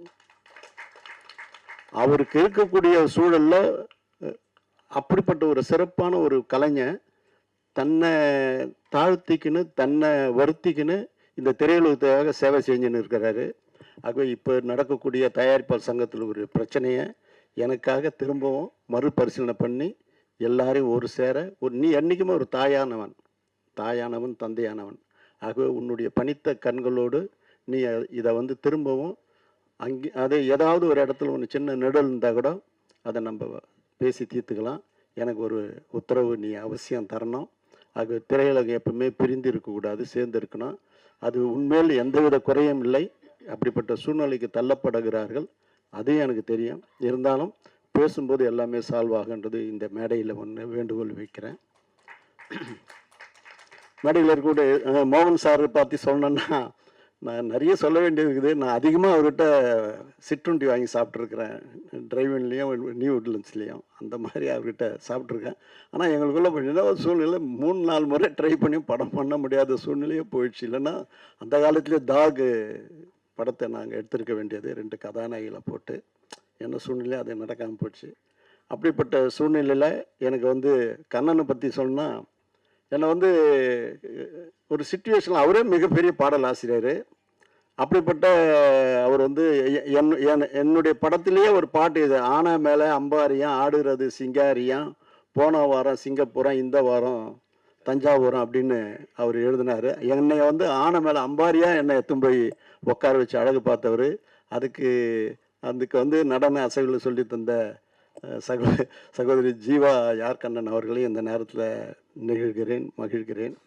ஆகவே இப்படிப்பட்ட சூழ்நிலையில் இங்கே மேடைக்கு அருகில் இருக்கக்கூடிய முத்துலிங்கம் சாருக்கு வந்து 50வது பொன்விழா ஆண்டு. நேற்று தினம் என்னுடைய உறவினர் தவறுனதால் அந்த ஃபங்க்ஷனில் என்னால் கலந்துக்க முடியல. அதனால தான் இன்றைக்கி அவருக்கு ஒத்து சொல்லணும்னா, அவர் முதல் ஒரு நான் கேள்விப்பட்டதை சொல்கிறேன், அவரை பாராட்டணும். ஏன்னா 50 பொன்விழான்றது சாதாரண இல்லை, 1600 பாடல்கள் எழுதியிருக்கிறாரு. அவர் எழுதிய முதல் பாடல் வந்து பொண்ணுக்கு தங்க மனசுலன்னு நான் நினைக்கிறேன். தஞ்சாவூர் சீமையிலே தாவி வந்த புண்ணியமான்ற பாடல் தான் அவர் எழுதுந்து.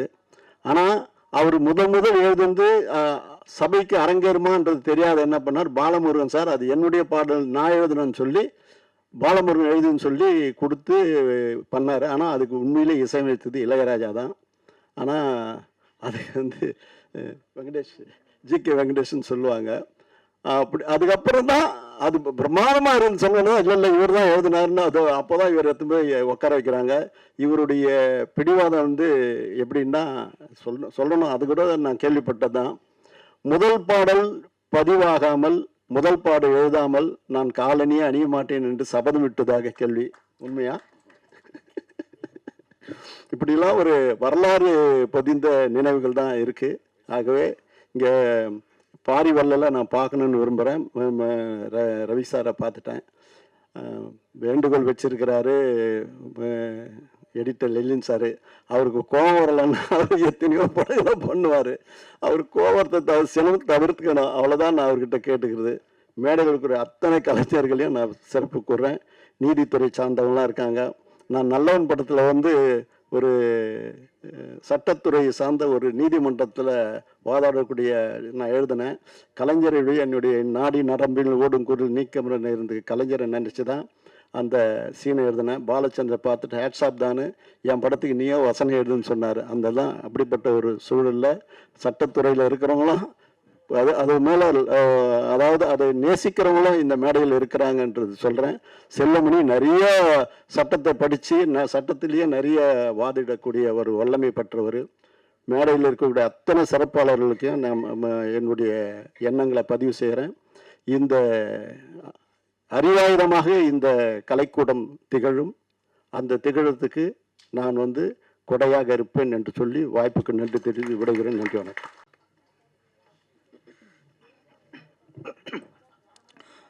அனைவருக்கும் வணக்கம். இந்த மேடை மிகப்பெரிய சாதனைகள் அடங்கிய மேடையாக இருக்கிறது. இந்த மேடையில் அமர்ந்திருப்பதே எனக்கு பெருமையாக இருக்குது. தமிழ் திரையுலகில் பொன்னுலாவை கண்டிருக்கும் கவிஞர் முத்துலிங்கம் ஐயா அவர்களுக்கு வாழ்த்துக்கள். வணக்கம் ஐயா. செல்வன் சாரை பற்றி ஃபஸ்ட்டு குறிப்பிடணும். இன்றைக்கி ரொம்ப பரபரப்பான சூழ்நிலை இருக்குது திரையுலகம், ஒரு டென்ஷன்லாம் இருக்குது. அவர் பிரதிபலிப்பு தான் இப்போ தான் சார் பேசினார். நான் மதியம் செல்வன் சார்கிட்ட இந்த நிகழ்ச்சி ஞாபகப்படுத்துறதுக்காக, சார் இன்றைக்கி நிகழ்ச்சி இருக்கே வரீங்களானாரு. எந்த நிகழ்ச்சினாரு? எந்த நிகழ்ச்சிங்கிறாரு சார், பிரசாத் லேப்பில் அப்படின்னேன். அப்போ ஞாபகம் இல்லை சார். மகேந்திர சார் இது யார் கண்ணன்? ஆமாம் ஆமாம் ஆமாம் வந்துடுனாரு. அப்புறம் எனக்கு என்னென்னா வந்துட்டார். எனக்கு அப்புறம் டவுட் வந்துச்சு, இவர் விட்டா, ஏன்னா ஒரு ஒரு கும்பல் போவோம், அதுக்கு இன்னொரு கும்பல் போவோம், இன்னொரு கூட்டம் போவோம், ஒரு பரபரப்பாக இருப்பார். எப்படி இவர் மறந்துடுவார் அப்படின்ட்டு, சார் நானே வீட்டுக்கு வந்து கூப்பிட்டு வரேன் சார்ன்ட்டேன். ஒரு நேரம் வீட்டுக்கு போய் நானே கூப்பிட்டு வந்துட்டேன். அப்போ ஏன்னா அவருக்கு சூழ்நிலை அப்படி இருக்கு. இன்றைக்கி இந்த மேடை செல்வன் சாருக்கு ரொம்ப ரிலாக்ஸாக இருக்கும்.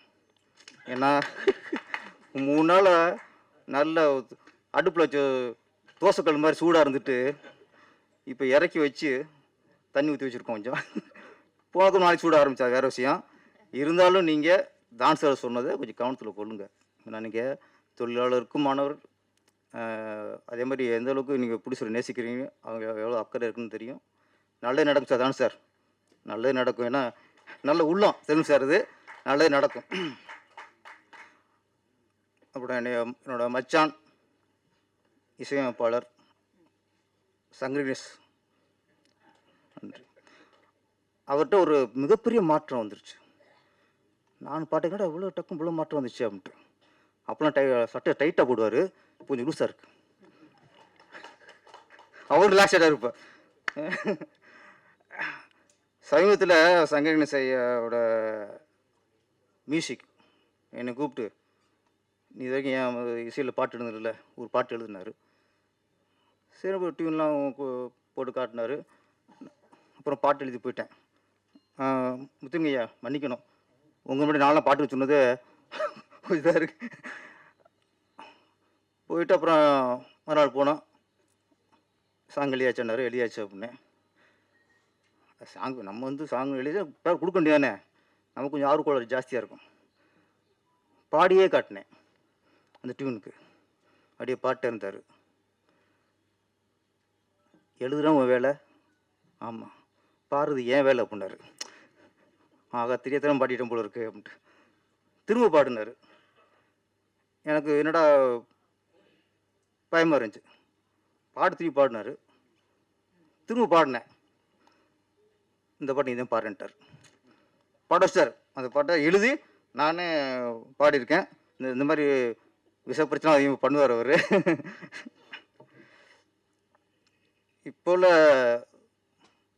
மோகன் சார் ஒரு என்னென்னா, நான் இயக்குனராக என்னுடைய முதல் ஹீரோ விஜய் சார்.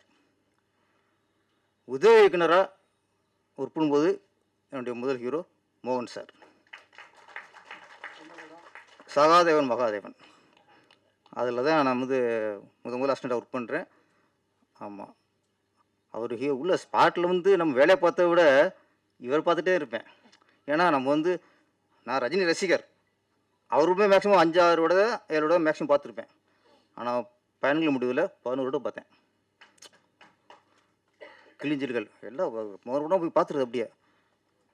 அப்படியே திரையில் பார்த்த முகம் உதவிக்கு தானே ரொம்ப ஆர்வம் ஜாஸ்தியாக இருக்கும்ல. ஆமாம், அப்படி இவரை பார்த்து வச்சுட்டே இருப்பேன். அப்படின்னு டேரக்டர் திட்டலாம் வாங்கியிருக்கேன் தொழில் கோட்டை விட்டு. இன்றைக்கி இந்த மேடையில் உங்களை பார்த்து ரொம்ப சந்தோஷம் சார். Okay okay. வக்கீல் மேடம் எல்லாம் நீங்கள் போட்டு தாக்கிட்டீங்க. ஆனால் என்னென்னா, சினிமா துறையில் நாங்களே சொல்லிட்டே இருந்த விஷயத்த அது நாங்கள் சொல்லும்போது கொஞ்சம் சுயநலமாக இருக்கும். ஆனால் உங்களை மாதிரி விஷயங்களுக்கு சொல்லும்போது அது எங்களுக்கு எங்கள் மேலே அக்கறை. மதுக்கூர் கண்ணனாக இருந்தவரை யார் கண்ணனா மாற்றினா தானு சார். ஏன்னா நம்ம தான் டைட்டில் ஊர் பேராக வைப்போம்.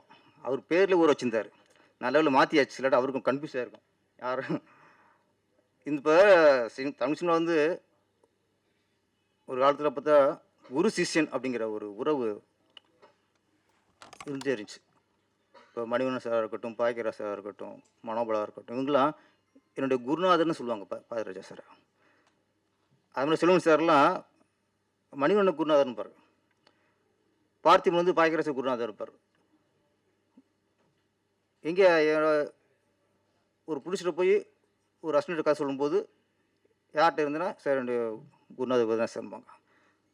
தான் யார்கிட்ட ஒர்க் பண்ணமோ அந்த இயக்குனர் வந்து குருநாதர் சொல்லிட்டு இருந்த காலம் போச்சு. இப்போல்லாம் எங்கே யார்கிட்ட இருந்தீங்கன்னா, நான் இந்த டேட்டை வேலை பார்த்தேன், நான் அந்த டேட்டை இந்த ரெண்டு படத்துக்கு வேலை பார்த்தேன், இன்னும் மளிகை வேலை பார்த்தேன் போச்சு. இன்றைக்கி இது குருசேஷுங்கிற உறவே போச்சு. எந்த உதவி இயக்குனரும் இன்றைக்கி வந்து நம்ம யார்கிட்ட தொழில் கற்றுட்டோமோ அவங்களுக்கு குருன்னு சொல்கிறதே இல்லை. அந்த வார்த்தையை இன்றைக்கி அழிஞ்சிட்டு வருது. இவர்கிட்ட வேலை பார்த்தேன் சொல்கிறாங்களே தவிர என்னோட குருநாதன் யாரும் சொல்கிறதில்ல. இப்படிப்பட்ட காலகட்டத்தில் இன்றைக்கும் யாக்குனர் அவர்கள் தன் குருநாதரை நினச்சி இன்றைக்கும் அந்த குருநாதனோட பாசத்தில் அந்த பாசம் வெளிப்பாடு தான் இன்றைக்கி அவர் பேரில் இந்த இன்ஸ்டியூட் ஆரம்பிச்சிருக்கிறார். இன்னொன்று, எனக்கு சில பாரராஜ் sir assistant, Bhagyaraj assistant, Mahendra sir assistant, இவங்கெல்லாம் அவங்க அசிஸ்டண்ட்டை ஒர்க் பண்ண சொல்லும்போது எனக்கு கொஞ்சம் பொறாமல் இருக்கும். என்ன நம்ம ஒர்க் பண்ண ஆசைப்பட்டவங்க. அப்படி எனக்கு மிகப்பெரிய பொறாமை யாருக்குன்னு சார் மேலே. மகேந்திர சார் அசிஸ்டண்ட்டுக்குமே எனக்கு சின்ன பொறாமல் உங்களுக்கு பார்ப்பேன், நமக்கு அந்த கொடுப்பின இல்லைன்ட்டு. அப்படி பேசிக்கணும் பண்ண சொல்ல எப்போ பார்த்தாலும் மகேந்திர சார் அவரை பற்றி பேசணும்னா அவ்வளோ இன்ட்ரெஸ்டிங்காக, அவ்வளோ ஒரு ஆர்வமாக, அவ்வளோ பாசமாக அதை பழைய நினைவுகளை கொண்டாந்து நிறுத்துவார். அது எல்லாருக்கும் வந்திருக்காது. அதோட இதுதான் இன்றைக்கி அந்த பிரதிபலிப்பு. இயக்குனரில் பல வகை இருக்கும். இயக்குனர் இயக்குனர், வெற்றிப்பட இயக்குனர் அப்படிலாம் இருக்கும். ஆனால் சிறந்த இயக்குனர் அப்படிங்கிற இடத்த எல்லாரும் பிடிச்ச முடியாது. இங்கே பல ஆயிரக்கணக்கான இயக்குனர்கள் வந்து வெற்றிப்பட இயக்குனர் ஆயிடலாம். ஆனால் சிறந்த இயக்குனங்கிற அது வந்து எல்லாருக்கும் கிடைக்காது. அது ஒரு சிலர் தான். என்றைக்கு சிறந்த இயக்குனர் அந்த வருஷம் தான் மகேந்திர சார். அவர் சிறந்த இயக்குனர், சாதனையாளர், லெஜண்ட். படம் ஓடிச்சு, வசூலாச்சு, இத்தனை கோடி வசூல், அது வியாபாரம். என் படம் இவ்வளோ வசூலாச்சுன்னு சொல்கிறது அது வியாபாரி ஆயிடுவோம். கலைஞனாக இருக்குன்னா அவன் சிறந்த இயக்குனராக என்றைக்கும் போற்றப்படணும். அப்படி என்றைக்கும் போற்றப்படுறது தான் சிறந்த இயக்குனர். நம்ம சினிமாவில் இருக்கோம், இயக்குனராக இருக்கோம். இது வந்து நம்ம அந்த திரையுலகனால நமக்கு பெருமை. நிறைய இயக்குனருக்கு திரைப்பட இயக்குனர்னால அவருக்கு பெருமை. ஆனால் திரைப்படத்துறைக்கே பெருமைங்கிறது மகேந்திர சார். அவர் மாதிரி இயக்குனர் இருந்ததுனால எனக்கு தமிழ் பட உலகே பெருமை. என்னை பொறுத்த வரைக்கும் மகேந்திர சாருங்கிறதே இன்ஸ்டியூட். அவரும் இன்ஸ்டியூட் தான். அவர் பேரில் ஒரு இன்ஸ்டியூட் ஆரம்பிக்கிறீங்கள, இது கூடுதல் பெருமை தான். இந்த முயற்சி மிகப்பெரிய அளவில் வெற்றி அடையணும். இந்த இன்ஸ்டியூட் மூலமாக நிறைய கலைஞர்கள், இயக்குனர்கள், நடிகர்கள், தொழில்நுட்ப கலைஞர்கள் பலர் உருவாகணும் என்று சொல்லி வாழ்த்துக்கு நன்றி. வணக்கம். அனைவருக்கும் நன்றி. அவங்க முன்னுரை சொல்லும்போது வேற யாருக்கும் சொல்கிறாம நான் நினச்சேன். ஏன்னா என்ன கூப்பிட்ற மாதிரி இல்லை, எனக்கு நான் திரைக்கதை இல்லாமல்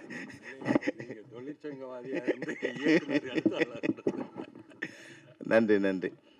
இந்த விழா வந்து மிக ஒரு முக்கியமான விழா இது. ஏன்னா தமிழ் சினிமாவில் 100 ஆண்டுகளை கடந்து கூட ஒரு 5-6 பேர் இயக்குநர்கள் பேர் நினைவில் இருக்கும்னா அதில் மகேந்திரன் முதன்மையானவராக இருப்பார். பல்வேறு 5-6 பேர் இருக்காங்க. ஆனால் 100 ஆண்டுகளை கடந்தும் நம்ம எவ்வளோ படம் பண்ணுறோங்கிறது முக்கியம் இல்லை, என்ன மாதிரியான படம் பண்ணுறோங்கிறது தான் ரொம்ப முக்கியம். அதை விட இன்னொரு அதிர்ஷ்டம் என்னென்னா, அப்பன் பேரை கெடுக்காத பிள்ளைங்க பிறக்கணும், குரு பேரை கெடுக்காத சிஷியும் கிடைக்கணும். மறைந்த பிறகு கூட இன்னைக்கு ஏதாவது வந்து அவங்க டாப்பில் இருக்கும்போது சொல்லிப்பாங்க, நான் வந்து மகேந்திரன் அசிஸ்டண்ட்டு, நான் பாரதிராஜா அசிஸ்டண்ட்டு. ஆனால் பல இயக்குநர்கள்கிட்ட வந்து ஒர்க் பண்ணியிருப்பாங்க, இன்றைக்கி அவங்க நல்ல நிலைமையில் இருப்பாங்க, அவங்களோட அசிஸ்டன்ட் அவங்க சொல்லிக்க மாட்டாங்க. அப்போ கலைமணி சார் என்கிட்ட ஒரு தடவை சொன்னார், நான் உதவியாளர் இருக்கும்போது, அவர் ஒரு பெரிய ஹீரோ மிகப்பெரிய இடத்துக்கு வர்றதுக்கு அவர் முக்கியமான காரணம். அவர் பேர் அவர் சொன்னதில்லை. அப்போ கலைமணி சார் சொல்லும்போது சொன்னார், இல்லை செல்வமணி, நம்ம பேர் அவன் சொல்லணும்னா நம்ம கூட உயர்ந்த இடத்துல இருக்கணும்னு. நம்மளால அவன் உயர்ந்த இடத்துல இருக்காங்கிறது முக்கியம் இல்லை, அவன் நம்ம பேரை சொல்லணும்னா நம்ம கூட உயர்ந்த இடத்துல இருக்கணும், அப்போ தான் அவன் நம்ம பேரை சொல்லுவான்னு. ஆனால் அது அப்படிலாம் இல்லாமல் அவருக்கு மறைந்த பிறகு கூட வந்து அவர் நினைவால் வந்து ஒரு இன்ஸ்டியூட் ஆரம்பிக்கிறதுங்கிறது வந்து உண்மையிலே நம்ம யார்கண்ணனுக்கு எவ்வளவு பாராட்டினாலும் தகும். ஆனால் யார்கண்ணன் வந்து என்னோட மிகச்சிறந்த நண்பர். அவரோட நெருங்கிய பழக்கமே எனக்கு வந்து ஒரு படைப்பாளிகள் ஆரம்பிக்கும் போது அவரோட எனக்கு நெருங்கிய பழக்கம். அப்போ தான் வந்து அதுக்கு முன்னாடி தூரமாக பார்த்து மதுக்கூர் கன்னடா தான் தெரியும் எனக்கு. அள்ளி தந்த வானம் எழுதணும், அவர் தான் இவரான்னு கூட எனக்கு தெரியாது. வரும்போது படைப்பாளிகள் ஆரம்பிக்கும் போது பாரதி ராஜாவுக்கு நானும் வி சேகரும் வந்து லெஃப்ட்டு ரைட்டு. அது மாதிரி எனக்கு வந்து யார்கண்ணனும் சசிமோகனும் லெஃப்ட் ரைட்டு. இவங்க இருந்தால் தான் அது. அப்போ 24 மணி நேரம் வந்து 6 மாதங்களுக்கு மேலாக தொடர்ந்து எந்த விதமான பிரதிபலனும் இல்லாமல் எங்களுடைய பணி இருந்தது. அப்போ தான் யார்கண்ணனோட உழைப்பு, அவருடைய எழுத்து திறமை எல்லாத்தையுமே நான் தொடர்ந்து எங்கெங்கெல்லாம் பயன்படுத்த முடியும் அவர் பயன்படுத்திட்டு வந்தேன். அது மட்டும் இல்லாமல் யார்கண்ணன்னா ஒரு சுயமரியாதை உள்ள ஒரு இயக்குனர். எப்படின்னா, நாங்கள் இப்போ மேடம் சொன்னாங்க இல்லையா, இப்போ நாங்கள் டைரக்டரை உருவாக்குறோம். நாங்கள் கூட வந்து சரி இப்போ டைரக்ட் பண்ணுறோம், அதில் ஒரு இதை விட நம்மக்கிட்ட இருக்கவங்க வந்து ஒரு கொஞ்சம் பேர் டைரக்டர் ஆக்கலாம். நம்ம இன்ஸ்டியூட்டில் நம்ம டைரக்டர் யூனியன்லேருந்து ஒரு 50 பேருக்கு வேறு வேறு இடத்துல வந்து சான்ஸ் வாங்கி கொடுத்து அவங்களுக்கு ஷார்ட் ஃபிலிம் பண்ணுறதுக்கு ஒரு வழி பண்ணியிருந்தோம். அப்போ ஒரு 25 படங்களில் மிகச்சிறந்த படங்களை தேர்ந்தெடுத்து அதுலேருந்து ஆர்டிஸ்ட் இவங்கெல்லாம் நடிக்கலாம், அவங்களாம் ஒரு அவார்டு கொடுக்குற மாதிரி ஒரு நிகழ்ச்சி பண்ணி அந்த ஒரு சிறந்த நடிகைக்கு ஒரு அவார்டு கொடுத்தோம். அந்த அவார்டை வாங்க வரும்போது தான் எனக்கு வந்து அது யார்கண்ணனோட மகள்னே தெரியும். எனக்கு அது வரைக்கும் வந்து யார்கண்ணனோட பழகினா கூட இது என்னோட மகள்னு அவர் சொன்னதே இல்லை.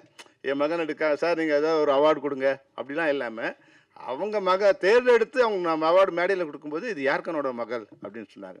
அந்த வகையில் நண்பர்கள்கிட்ட கூட வந்து எந்த விதமான பிரதி உபகாரமும் எதிர்பார்க்காத ஒரு நண்பர் வந்து யார்கண்ணன். அவருக்கு எனக்கு நிறைய தடவை கருத்து முதல் வந்திருக்கு, ஆனால் உறவு முதல் இது வரைக்கும் வந்ததில்லை. நல்ல மிக சிறந்த நண்பர், நல்ல முயற்சி எடுத்திருக்காங்க. இதெல்லாம் விட சிறந்த இது வந்து குட்டி பத்மினி சொன்னது தான் வந்து மிகச்சிறந்த விஷயம் கண்ணன். ஏன்னா குட்டி பத்மினி உண்மையாகவே வந்து இன்டர்நேஷ்னல் லெவலில் யாரையும் தொடர்பு கொள்ளக்கூடிய மிகச்சிறந்த ஒரு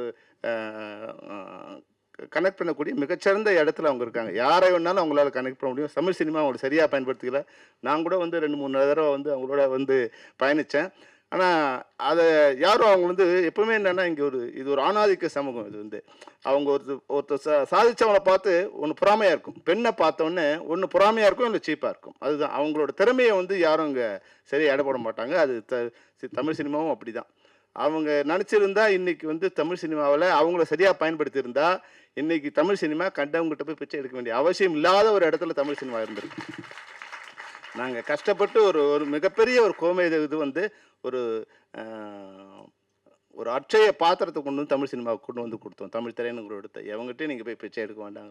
அது இன்றைக்கி ஓடிடி ஆகி அது இன்றைக்கி வந்து மிகப்பெரிய லெவல் வந்திருக்கும். அன்னைக்கு வந்து குட்டி பத்மினிக்கு ஜிடிவியில் இன்றைக்கி ஜிடிவியே வந்திருக்காது. ஜிடிவி வந்து எங்ககிட்ட வந்து அன்னைக்கு நெகோஷியேட் பண்ணுறாங்க. தமிழ் திரை 49%, தமிழ் இவங்க ஜிடிவி 51%. நாங்கள் ஆரம்பிக்கலாம், நம்ம சேர்ந்து ஆரம்பிக்கலாம், நம்மளே ஜிடிவியே வேண்டாம் நீங்களே பண்ணுங்கன்னு கூட. ஆனால் அன்றைக்கி இருந்தவங்களுக்கு அதனோட வேல்யூ தெரியல, எங்களோட வேல்யூவும் தெரியல, எதிர்காலத்தோட வேல்யூவும் தெரியல. இன்றைக்கி வந்து எங்கெங்கேயோ போய் கை கட்டி நிற்க வேண்டிய இடத்துல தமிழ் சினிமா இருக்குது. அந்த வகையில் வந்து குட்டி பத்மினி சொல்லியிருக்காங்க. நிச்சயமாக நீங்கள் வந்து உங்களுடைய இது வந்து கண்ணனுக்கு கொடுங்க. அந்த சர்டிஃபிகேட்டுங்கிறது ரொம்ப முக்கியமான, வேலிடேஷனுங்கிறது ரொம்ப முக்கியமான விஷயம். அது யார் வேலிடேட் பண்ணுறாங்கிறத வச்சு தான் அந்த ஸ்டூடெண்ட் வெளியே போய் சொல்லிக்க முடியும். அந்த வகையில் கஷ்டப்படாமல் அவங்ககிட்ட வந்து இன்றைக்கி ஒரு மிகப்பெரிய லக் அடிச்சிருக்கு இன்னைக்கு மேடையில். அந்த வகையில் குட்டி பத்மினிக்கு நன்றி. அவங்க சொன்ன விஷயத்தை கூட நாங்கள் ட்ரை பண்ணுறோமா. அந்த அவார்டு உண்மையாகவே வந்து தமிழ் சினிமாவிலேருந்து மிகச்சிறந்த இயக்குனர், இந்தியாவில் இருக்க மிகச்சிறந்த இயக்குநர்களை தேர்ந்தெடுத்து அவங்கள ஒரு அவார்டு கொடுக்குற இது வந்து நிச்சயமாக நாங்கள் முயற்சி பண்ணுறோம். நீங்கள் கூட இருந்து நீங்கள் ஹெல்ப் பண்ணுங்கள். அந்த வகையில் இந்த நிகழ்ச்சியில் கலந்து ரொம்ப நன்றி. இருந்தாலும் தானு சார் சொன்னதான் நான் தானு சார் இருக்க சொன்னேன். அதாவது சார், நான் வந்து எனக்கு இப்போ 60 வயசு ஆகிடுச்சு. இந்த 60 வருஷத்தில் நான் மிகவும் வேதனை அடைந்த சமயம் நேற்று தான். மிகவும் என்னோட மனவேதனை அவ்வளோ வேதனை. ஏன்னா என்னுடைய தாய் தந்தையை என் கூட பிறந்தவங்களை வந்து எதிர்த்து நான் நிற்கும்போது என்ன மாதிரியான ஒரு மனக்கஷ்டத்தில் இருந்தனோ அந்த மனக்கஷ்டத்தில் தான் நான் நேற்று இருந்தேன். என்னை விட தமிழ் திரைப்பட தயாரிப்பாளர் சங்கத்துக்கு நன்மை செய்தவருக்கு வர யாருமே இருக்க முடியாது. வேறு யாரும் எந்த தயாரிப்பாளர் இருக்க முடியாது, எந்த நிர்வாகி இருக்க முடியாது, இன்னைக்கு இருக்கிற நிர்வாகி இருக்க முடியாது, இதுவரைக்கும் இருந்த நிர்வாகி இருக்க முடியாது.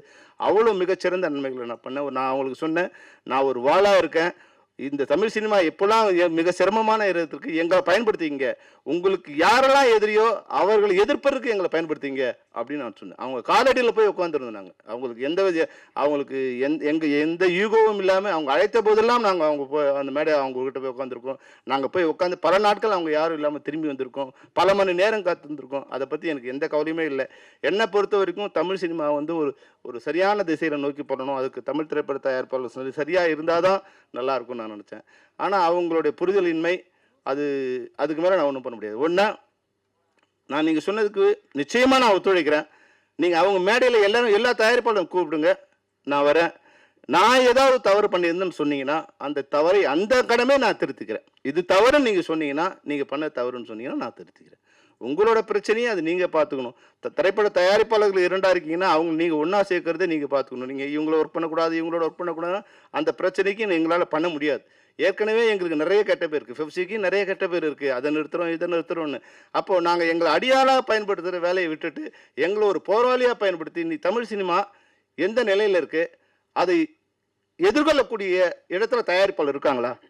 நீங்கள் நல்லா யோசிச்சு பாருங்கள். இன்றைக்கி நாங்கள் வந்து போராடி பல விஷயங்களை இன்றைக்கி கொடுத்துருக்கோம், அதில் சைன் பண்ணக்கூட அவங்களுக்கு வந்து மனசு இல்லை. என்ன ஒரு இயக்குனர் இன்னைக்கு மேடையில் இருக்கார் பேரரசு, நீங்கள் கேட்டு பாருங்கள், அந்த ஒப்பந்தத்தை வாங்குவதற்கு எவ்வளோ நாட்கள் நாங்கள் அவங்களோட சண்டை போட்டுருக்கோம் உங்களுக்கு தெரிஞ்சிருக்காது. ஒரு இயக்குனர் ஒரு படத்தை ஆரம்பிப்பதுக்கு முன்னாடி எவ்வளோ நாள் ஷூட்டிங் இருக்குது, என்ன பட்ஜெட்டில் படம் எடுக்க போகிறார், எத்தனை நாள் அவர் எடுக்க போகிறார், எங்கே எடுக்க போகிறார், அது என்ன ஆர்டிஸ்ட் வேணும், என்ன கலைப்பொருட்கள் வேணும், எல்லா டீட்டெயிலும் கொடுத்து அந்த நாட்களுக்குள் அவர் படத்தை முடிக்க வேண்டும். அவர் கேட்ட அனைத்தையும் தயாரிப்பாளர் செய்து கொடுத்திருந்தால், அந்த நாட்களுக்குள் அந்த பட்ஜெட்டுக்குள் படத்தை முடிக்கவில்லை என்றால் இயக்குனர் சம்பளத்திலிருந்து கூட பிடித்துக் கொள்ளலாம்ங்கிற அக்ரிமெண்ட்டில் நான் கைட்டு போட்டு கொடுத்துருக்கோம் சார். இந்த நூற்றாண்டு தமிழ் சினிமாவில் இது நடந்திருக்குமா? இதே மாதிரி அனைத்து தொழில்நுட்ப கலைஞர்களுக்கும், ஒளிப்பதிவாளர்களுக்கும், ஆர்ட் டைரக்டர்ஸுக்கும், மியூசிக் டைரக்டர்ஸுக்கும், எழுத்தாளர்களுக்கும் எல்லாருக்கும் இது போல அந்த தமிழ் சினிமா ஒரு சரியான பாதையில் திட்டமிட்டு பட்ஜெட்டோட படம் எடுக்கணும் அப்படிங்கிறத நாங்கள் வந்து அவ்வளோ கஷ்டப்பட்டு எல்லாரும் கன்வின்ஸ் பண்ணி இன்னைக்கு கொண்டு வந்துருக்கோம். அதில் கையெழுத்து போடல இது வரைக்கும். இது உங்களால் பண்ணவே முடியாது, பண்ணவே முடியாது. 100 வருஷம் நீங்கள் போராடினாலும் பண்ண முடியாது. இப்போ அதை கண்ணு கொடுத்தா நீங்கள் நடப்பு தயாரிப்பரோட சண்டை போடு, அவங்க கூட ஒர்க் பண்ணாத, இவங்க கூட, இன்னைக்கு அவங்களாம் நம்ம எதிரி. இன்னைக்கு தமிழ் சினிமாவில் தமிழ் சினம் எடுக்க முடியாத ஒரு சூழ்நிலை இருக்குது. நாங்கள் எங்களோட சம்பளம் சார், உங்கள் மேடையில் நான் சொல்கிறேன், உங்களுக்கு தெரியாது இல்லை, பெரிய படம்னா எங்கள் சம்பளம் 3% தான் சார். தமிழ் சினிமாவில் நீங்கள் கொடுக்குற சம்பளம் 3% தான் எங்கள் சம்பளம். அதாவது நான் சொல்கிறது வந்து டைரக்டரோ கேமராமேனோ அது மாதிரி வந்து டாப் லெவலில் இருக்கவங்களுக்கு நான் சொல்லலை. மீதி பேர் இந்த டெய்லி வேஜஸில் ஒர்க் பண்ணுறவங்களுக்கு நீங்கள் பெரிய பட்ஜெட்னா இப்போ 100 கோடினா எங்கள் சம்பளம் 3 கோடி தான். ஆனால் சின்ன படங்களை வரும்போது அந்த 20%லேருந்து 30% வரைக்கும் வருது. இப்போ 1 கோடியில் பண்ணுறாங்கன்னா எங்களோட சம்பளம் 30 லட்சம் வரும். ஆனால் பெரிய படங்களுக்கு 3% தான். இப்போ இந்த 10% 20% நான் ஃப்ரீயாக பண்ணால் உங்களுக்கு லாபம் வந்துடுமா? இப்போ நீங்கள் படம் பண்ணுறீங்க, உங்களுக்கு தெரியும், இங்கே இருக்குது உங்களுக்கு, நீங்கள் உங்கள் பட்ஜெட்டு 3 கோடினா எங்கள் சம்பளம் வந்து அதிகபட்சம் 50 லட்சம் ரூபா. இப்போ வெறும் 50 லட்சம் தான் உங்களுக்கு நஷ்டமா? 3 கோடியில் நீங்கள் படம் பண்ணீங்கன்னா 4 கோடி நஷ்டம் இன்னைக்கு. அதுதான் இன்னைக்கு தமிழ் சினிமாவோட நிலைமை. எல்லாம் இந்த படத்தை ஃப்ரீயாக அவங்கவுங்க வாங்கிக்கிறது தான் இருக்காங்க தவிர ஒருத்தரும் விலை கொடுத்து வாங்க தயாரில்லை. ஃப்ரீ டிஸ்ட்ரிபியூஷன், பணமே இல்லாமல் வந்து தேட்டரில் கொடுக்கணும், அட்வான்ஸ் கூட கிடையாது. அப்புறம் ஓடிடியில் எந்த விதமான ஷேரிங் இல்லை, வந்தால் ஷேரிங்கு, பணமே இல்லாமல் எல்லாரும் ஓட்டிட்டு அவன் லைப்ரரியில் நம்ம படங்கள் போய் உட்காந்துருக்கு. இதெல்லாம் போராடுறதுக்கு உண்டான இது சக்தி வந்து எல்லாரும் ஒருங்கிணைந்தான் பண்ண முடியும். இதையெல்லாம் இல்லாமல் விட்டுட்டு என்னோட சண்டை போடுறதுல என்ன நியாயம் இருக்குது? என்னோடங்கிறது ஃபெஃப்சியோட சண்டை போடுறதுல எந்த நியாயம் இல்லை. எங்களால் முடிந்த அனைத்து உதவிகளையும் அனைத்து விஷயங்களையும் அவங்க கேட்காமலே நான் பண்ணி கொடுத்துருந்துருக்கேன். இப்போவும் நான் பண்ணதா, எனக்கு அவங்களோட எந்த விதமான ஈகோவும் இல்லை. எனக்கு தமிழ் சினிமா நல்லா இருக்கும். இன்றைக்கும் நான் கவுன்சிலில் நான் மெம்பர், சேம்பரில் நான் மெம்பர் இல்லை சார். சேம்பருக்கும் கவுன்சிலுக்கும் சண்டை வந்தவங்கனால நான் சேம்பர்லேருந்து ரிசைன் பண்ணிட்டு வந்துட்டேன் சார். நான் சேம்பரில் மெம்பர் இல்லை. நான் இன்றைக்கும் நடப்பு தயாரிப்பு சங்கத்தில் மெம்பர் இல்லை, ஒன்லி கவுன்சிலில் தான் மெம்பர் நான். ஏன்னா இது வந்து என் மேலே குற்றச்சாட்டு. அவங்க நிர்வாகிகளுக்குள்ளே வந்து ஒரு புரிதல் இல்லாமல் இருக்குது. நீங்கள் உங்களை மாதிரி சீனியர்ஸ் அங்கே வர்றதில்லை, அதுதான் இப்போ பிரச்சனை. அவங்க வந்து சின்ன சின்ன பிரச்சனை அவங்களுக்கு நிர்வாகிகள் இருக்குது, மேடம் இருக்காங்க, அவங்களுக்கு கூட மேலே ஒரு கோபம் இருக்கும். அவங்களுக்கு தெரியாது, பாவம், இவங்களுக்கு தெரியாத விஷயங்கள் அங்கே நடந்துகிட்டு இருக்கு. இதை சரி பண்ணி உங்களை மாதிரி இருக்க சீனியர்ஸ் நீங்கள் வந்து உட்காருங்க. இல்லை நான் பேசுகிறது தவறாக இருந்தால் மேடத்துக்கு கூட சொல்கிறேன், அவங்க ஈஸினால தான் நான் வந்து நேற்று வந்து என்ன ப்ரெஸ் மீட்டில் என்ன நடந்ததுன்னு சொல்ல வேண்டிய ஒரு கட்டாயத்துக்கு என்ன அவங்க உள்ளாக்கு. இது வரைக்கும் வந்து மிக கேவலமாக ப்ரொடியூசர் கவுன்சில் லெட்டரில் இருந்தே கூட என்ன பொய்யான குற்றச்சாட்டுகளை விமர்சிச்சு அரசுக்கும் எனக்கும் வந்து ஒரு பிளவு ஏற்படுத்த முயற்சி என்னென்னவோ அவங்க பண்ணுற அவங்க தரத்துக்கு இறங்கி எல்லாமே பண்ணாங்க. அதனால் அதையெல்லாம் கூட நான் இது பண்ணல. இப்போ நாங்கள் ஏதோ ஒரு முயற்சி போட்டுருவோம், எங்களுடைய தொழிலாளர்களுக்கு அவன் வந்து கூலியாக இல்லாமல் அவன் வந்து ஒரு தொழிலாளராக மாறணுங்கிற ஒரு முயற்சிக்கு நாங்கள் ஏதோ பண்ணும்போது அதுக்குள்ளே வந்து அதில் ஏதோ ஒரு மிஸ்டேக் இருக்க மாதிரி வந்து பண்ணி அது என்னுடைய இமேஜை இல்லை என்னுடைய சுயமரியாதையை இல்லை என்னோடய ஒழுக்கத்தை அது குறைக்கவோ அதுக்கு சீர்கேட நினைக்கும் போது தான் நான் பதில் சொல்ல வேண்டிய அவசியம் வந்தது. நான் வந்து ஒன்று மட்டும் என்னால் சொல்ல முடியும் சார், நான் பணம் இல்லாமல் இருக்கலாம், இன்றைக்கி படம் இருக்கலாம், ஆனால் சுய ஒழுக்கத்தில் என்னை விட எவனும் இங்கே வந்து உயர்ந்தவன். என் சுய ஒழுக்கம் அவ்வளோ சுத்தமானது, அவ்வளோ நியாயமானது என்னோடய சுய ஒழுக்கம். அதனால் என் சுய ஒழுக்கத்திலையோ என்னுடைய கேரக்டரையோ அசாசினேட் பண்ணும்போது அதை எல்லாத்தையும் விட எனக்கு அதுதான் பெருசு. என் பதவி, என் உயிர், என் சினிமா, என் குடும்பம் எல்லாத்தையும் விட என்னுடைய சுயமரியாதை தான் எனக்கு பெருசு. என்னுடைய சுய ஒழுக்கத்து மேலேயும் என்னுடைய நன்னடத்தை மேலும் யாராவது வந்து கல்லெறிஞ்சாங்கன்னா நான் அதை திருப்பி அடிப்பேன். இதுதான். ஏன்னா இன்றைக்கி கல்லன் வந்து நான் முதல்ல அவர் மேடையில் பேசும்போது சொன்ன வாசகம் இன்னும் ஞாபகம் இருக்குது. கல்லெறிந்தார்கள், வீடு கட்டினோம், தீ வைத்தார்கள், விளக்கேற்றோம், வெளிச்சம் வந்தது. அதுதான் எங்களோட இது வரைக்கும் நாங்கள் கவுன்சிலுக்கு அகைன்ஸ்டாக பண்ணதே இல்லை சார், இனிமேலும் பண்ண மாட்டோம். அவங்க எங்களை அழிக்க நினைக்காம இருந்தா நாங்கள் ஒரு சக்தி, நாங்கள் ஒரு வால். இந்த வாளை வச்சு அவங்க எதிரி அடிச்சுக்க போகிறாங்களா இல்லை அவங்களே வெட்டிக்க போகிறாங்களா அவங்க தான் முடிவு பண்ணிடணும். நீங்கள் தான் எங்களுக்கு வழி சொல்லணும். நன்றி, வணக்கம். நிமிஷம் போயிடும், போகுது, சீக்கிரம் போயிட்டு வாங்க. 5 நிமிஷம் தான் கொடுத்துருக்கேன் எனக்கு, நீங்கள் போங்க. இல்லை அது சும்மா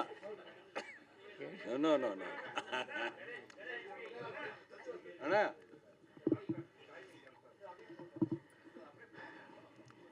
எல்லாருக்கும் வணக்கம். இதுக்கு நான் நன்றி சொல்ல மாட்டேன், இந்த மகிழ்ச்சியை கொடுத்ததுக்கு யார் கண்ணன் நான் டீமுக்கு தான் நான் நன்றி சொல்லுவேன். ஏன்னா இது வந்து உண்மையாகவே பர்ஃபெக்ட் ரீயூனியன் மாதிரியே இருக்குது எனக்கு. இங்கே மேடையில் இருக்கிற அத்தனை பேரும் எத்தனை வருஷம் பழகிருக்கோன்னு இப்போ பார்க்கும்போது அப்படியே மெமரிஸ் ஓடிட்டுருக்கு. தேங்க்யூ கண்ணா, ஜஸ்ட் லைக் தட், தேங்க்யூ. இதுக்கு முன்னாடி செல்வமணி சாரும் தானு சாரும் ஒரு மேட்ரு பேசினார், அது கம்பீரமான விஷயங்கிறதுனால அதை பற்றி ஒரு நிமிஷம் பேசிடுறேன். இப்போது செல்வமணி சார் சொன்ன விஷயம் என்னன்னா, இந்த டைரக்டரோட லெட்டருங்கிறது மலையாளம் படம் ப்ரொடியூஸ் பண்ண எனக்கு தெரியும், அங்கே இது யூனியனில் இருக்குது சார். நான் இங்கே எத்தனையோ தடவை தயாரிப்பாளர் சங்கத்தையும் ஃபிலிம் சேம்பரில் சொல்லியிருக்கேன், இது கேட்கவே இல்லை. அவங்க டைரக்டர்கிட்ட ஃபஸ்ட்டு ஓகே பண்ணுறதுக்கு முன்னாடி இத்தனை நாளில் ஷூட் பண்ணுறோம், இவங்க ஆர்டிஸ்ட்டு இந்த பட்ஜெட்டுங்கிறது லெட்டர் கொடுத்தா தான் மலையாளம் கேரளா அசோசியேஷனில் கையெழுத்து போடுவாங்க. நான் படம் ப்ரொடியூஸ் பண்ணுவேன், பிருத்திவிராஜ் ஹீரோவை வச்சு படம் பண்ணியிருக்கேன், எனக்கு நல்லா தெரியும். அதை வந்து முதலே சொன்னேன். நிறைய விஷயங்கள் இருக்குது, எல்லாம் அறிஞ்சவர் அவங்க பேசிக்கிட்டோம். பட் இது உண்மை, இது கரெக்டாக இந்த மாதிரி பேசிக்கிட்டால் சினிமா நல்லாயிருக்கும். சினிமா நல்லா இல்லாதது காரணம் நம்ம தான், சினிமா இல்லை, அது உண்மை. எனவே நன்றி. மகேந்திரன் சார் பற்றி சொல்லணுன்னா, நெஞ்சத்தை கீழாத எங்கள் எல்லாருடைய நெஞ்சத்தை கீழினவர் மகேந்திரன் சார். பிரமாதமான இயக்குனர், எக்ஸ்ட்ரானரி எழுத்து ஆளுமை இருக்கிறவர். அவர் ஏன் அவ்வளோ ஸ்பெஷல், அவரை எழுத்து பற்றியும் படத்தை பற்றி பேசுகிறோன்னா, எந்த விதமான சப்ஜெக்டாக இருந்தாலும் பொதுவாக டைரக்டர்ஸ் பார்த்திங்கன்னா ஒரு கைண்ட் ஆஃப் ஃபிலிம்ஸ்லேயே தே ஆர் ஸ்பெஷலைஸ்டாக இருப்பாங்க, ரைட்டர்ஸாக இருப்பாங்க. ஆனால் மகேந்திரன் சார் பொறுத்தவரை ஒரு நான் மூவரங்கிற ஒரு படமாகட்டும், மோகம் 30 வருஷம் ஆகட்டும், தங்கப்பதக்கமாகட்டும், உதிரி பூக்கள் ஆகட்டும், பூட்டாத பூட்டுக்கள் ஆகட்டும், ஜானி ஆகட்டும், இந்த மாதிரி எத்தனையோ படங்கள் சொல்லலாம். பிளாக் அண்ட் ஒயிட் சினிமா ஆகட்டும், இதாகட்டும், அவர் வந்து ஒரு எந்த மாதிரி கதையாக இருந்தாலும் அதுக்கு அவருக்கு ஜீவன் கொடுத்துட்டு இருந்தார். அதுக்கெல்லாம் சாந்தகமாக இருந்து தான் நமக்கு உதிரி பூக்கள் மாதிரி ஒரு மிகப்பெரிய காவியத்தை கொடுத்தவர். It's ever lasting cult film in Indian screen. அந்த மாதிரி ஒரு நல்ல படம் வர்றதுக்கு ரொம்ப ரொம்ப ரொம்ப ரேரஸ்ட் ஆஃப் ரேர். நான் நல்ல டைரக்டரோட ஒர்க் பண்ணியிருக்கேன், பட் இருந்தாலும் சொல்கிறேன், அவரோட கேரக்டரேஷன், அவரோட அந்த ஆளுமை எங்கே வருதுன்னா, அவரோட ஹீரோவோட கேரக்டரேஷன் எழுதுறதுல தான் இருக்கும். உதாரணத்துக்கு பார்த்தீங்கன்னா, உதிரி பூக்களில் விஜயன் சாரோட கேரக்டரேஷன் ஆகட்டும், அஸ்வினி அம்மா கேரக்டரேஷன் ஆகட்டும், பூட்டாதா பூட்டுக்கள் ஜெயந்தி அவர்கள் கேரக்டரேஷன் ஆகட்டும், ஏன் ஜானி படத்தில் பார்த்துங்க ரஜினி சாரோட அவரை வந்து எவ்வளோ வித்தியாசமாக காட்டிருப்பாருங்கிறது ஜானி படம் பார்த்தவங்களுக்கு உங்கள் எல்லாருக்கும் தெரியும். ஒவ்வொரு விஷயத்துலேயும் அவர் அந்த கேரக்டரேஷன் வச்சே சீன்ஸ் எழுதுறதாகட்டும், அதை வந்து நெஞ்ச தொடுற மாதிரி சிம்பிளாக ரொம்ப யோசனை பண்ணி ரொம்ப சிம்பிளாக எழுதி அது வந்து நெஞ்ச தொடுற மாதிரி செய்யக்கூடிய ஒரே டைரக்டர் அவர் தான். அவரை பற்றி பேசுகிறதுல எங்களுக்கு எல்லாம் பெருமையாக இருக்குது, கொஞ்சம் கௌரவமாக இருக்குது. ஏன்னா I am a blessed one. Balu Mahendra sir மூலமாக அறிமுகமான நானும் மகேந்திரன் சார் ஆகட்டும், பாபு சார் ஆகட்டும், இந்த மாதிரி மிகப்பெரிய சிங்கித்தம் ஸ்ரீனிவாசராவ் டைரக்டர்கிட்ட மாதிரி இந்த மாதிரி மிகப்பெரிய டைரக்டர்கிட்ட ஒர்க் பண்ணுறதுக்கு எனக்கு ஒரு வாய்ப்பு கொடுத்தது இறைவனுக்கு நான் நன்றி சொல்ல கடமைப்பட்டிருக்கேன். ஒவ்வொரு காலகட்டத்திலையும் ஒவ்வொரு படங்கள் ஒவ்வொரு விதமாக வரும். ஆனால் இவர் 60ஸ்லேருந்து 80s 90s வரைக்கும் பார்த்தீங்கன்னா இவரோட படத்தில் அந்த தரத்தை அப்படியே உயர்த்து போயிருக்கிறார். ஒரு மேக்கிங் ஸ்டைல் ஆகட்டும், அவர் முதல் பண்ண படங்களுக்காகட்டும், இந்த படங்களுக்கு தங்கப்பதக்கம் ஸ்டைலுக்கும் உதிரிப்பூக்கள் ஸ்டைலுக்கு பார்த்தீங்கன்னா தாறுமாறாக இருக்கும். அது சம்பந்தமே இல்லை. ரிஷி மூலம் பாருங்கள், ஒரு பூட்டாத பூட்டுக்கள் பாருங்கள், எல்லாம் ஆல்மோஸ்ட் ஒரே காலகட்டங்களில் வந்த படங்கள் தான்.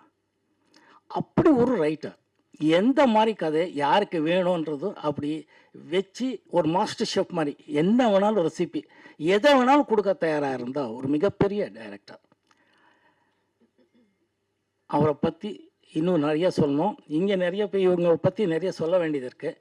பட் டைமை கருதி சொல்லணும்னு ஆசைப்படுறது ஒவ்வொருத்தர்கிட்ட பர்சனலாகவே பேசினேன். உதாரணத்துக்கு இப்போ தான் தானு சார் பற்றி சொல்லிட்டு இருந்தேன். 80sலேருந்து ஆக்டிவாக இருக்கிற ஒரு ப்ரொடியூசர் டிஸ்ட்ரிபியூட்டர் எத்தனை பேர் இருக்கிறாங்க இன்றைக்கி? அந்த ஆளுமைக்கு தான் நன்றி சொல்லணும்.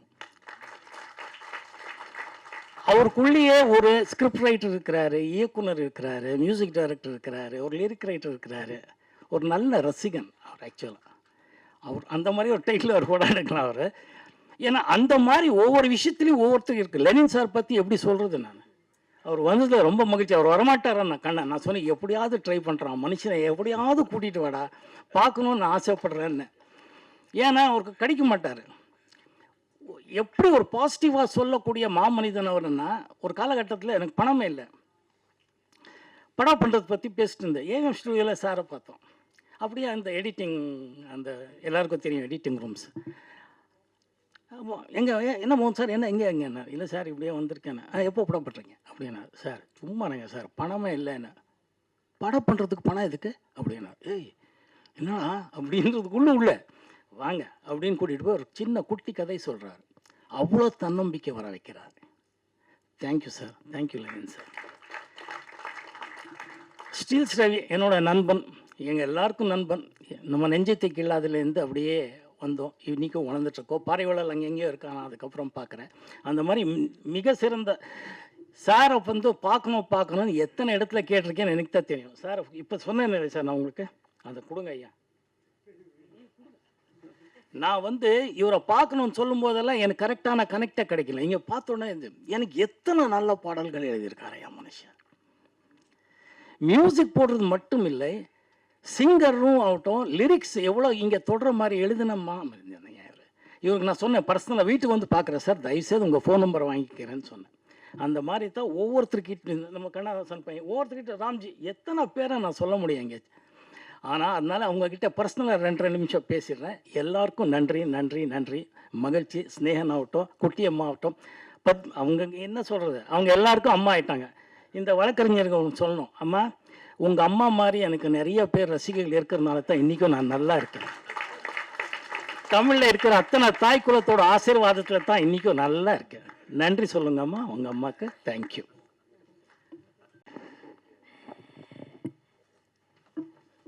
மேடையில் வீட்டிற்கும் எல்லா பெரியவங்கள, இந்த கலை உலகத்தை நிஜமாகவே ரசிக்கக்கூடியவங்க, ரொம்ப ஆர்வமாக பேஷனட் டிக்னிட்ரீஸ்க்கு என்னோட வணக்கம்.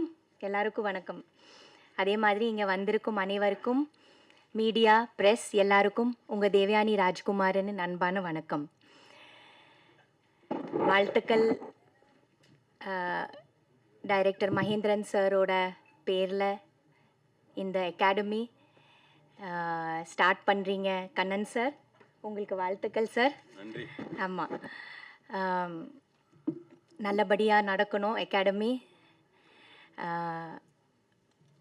நானே எவ்வளோ வருஷங்கள் இந்த இண்டஸ்ட்ரியில் இருந்தாலும், ஒரு நடிகையாக இருந்தாலும், எவ்வளவோ எக்ஸ்பீரியன்ஸ் இருந்தாலும், எவ்வளவோ டைரக்டர்ஸ் கூட ஒர்க் பண்ணியிருந்தாலும், எவ்வளோ படங்களில் ஒர்க் பண்ணியிருந்தாலும், பிரசாத்ங்கிற ஒரு இன்ஸ்டிடியூட், பிரசாத் மல்டிமீடியாவில் வந்து ஒரு கோர்ஸுக்கு வந்து படித்து ஒரு குறும்படம் எடுத்தேன். ஸோ அந்த மாதிரி ஒரு அகாடமி வேணும். அந்த அகாடமிக்குள்ளே வந்து படிக்கும்போது தான் தெரிஞ்சது, எவ்வளவோ ஸ்டூடெண்ட்ஸ் வந்து டிஃப்ரெண்ட் ஜானர்ஸ் ஆஃப் லைஃபிலிருந்து வந்து அவ்வளோ ஆர்வமாக வந்து படிக்கிறதுக்கு வராங்க. ஒரு பையன் ஐடியிலிருந்து வரான், ஒரு பையன் டாக்டர், ஒரு பையன் ஆந்திரா, 2 பேர் ஆந்திராவிலிருந்து வராங்க. சம்பந்தமே இல்லை, நம்ம இண்டஸ்ட்ரிக்கும் அவங்களுக்கும் சம்பந்தமே இல்லை. அந்த மாதிரி வயசானவங்க 50 வயசு 60 வயசு ஆளுங்கள் கூட வந்து இதே பிரசாதில் வந்து என் கூட படிச்சிருக்காங்க. என்னோட முன் பேட்சில் பின் பேட்சில் படிச்சிருக்காங்க. குறும்படத்தில் நடிக்கிறாங்க, ஆர்வமாக இருக்காங்க இண்டஸ்ட்ரியில் நடிக்கிறதுக்கு. எனக்கு தினசரி ஃபோன் பண்ணுறாங்க, மேடம் ஏதாவது ஒரு வாய்ப்பு கொடுங்க, உங்கள் சீரியல்லையும் படங்கள்லையும் எங்களை கொஞ்சம் ரெக்கமெண்ட் பண்ணுங்க அப்படி சொல்லி அவ்வளோ ஆர்வமான உள்ளங்கள் நான் பார்த்தேன் அந்த அகாடமியில் வந்ததுனால. எவ்வளவோ பைத்தியமாக இருக்காங்க சினிமா பற்றி, சினிமாக்குள்ளே நுழையிறதுக்காக.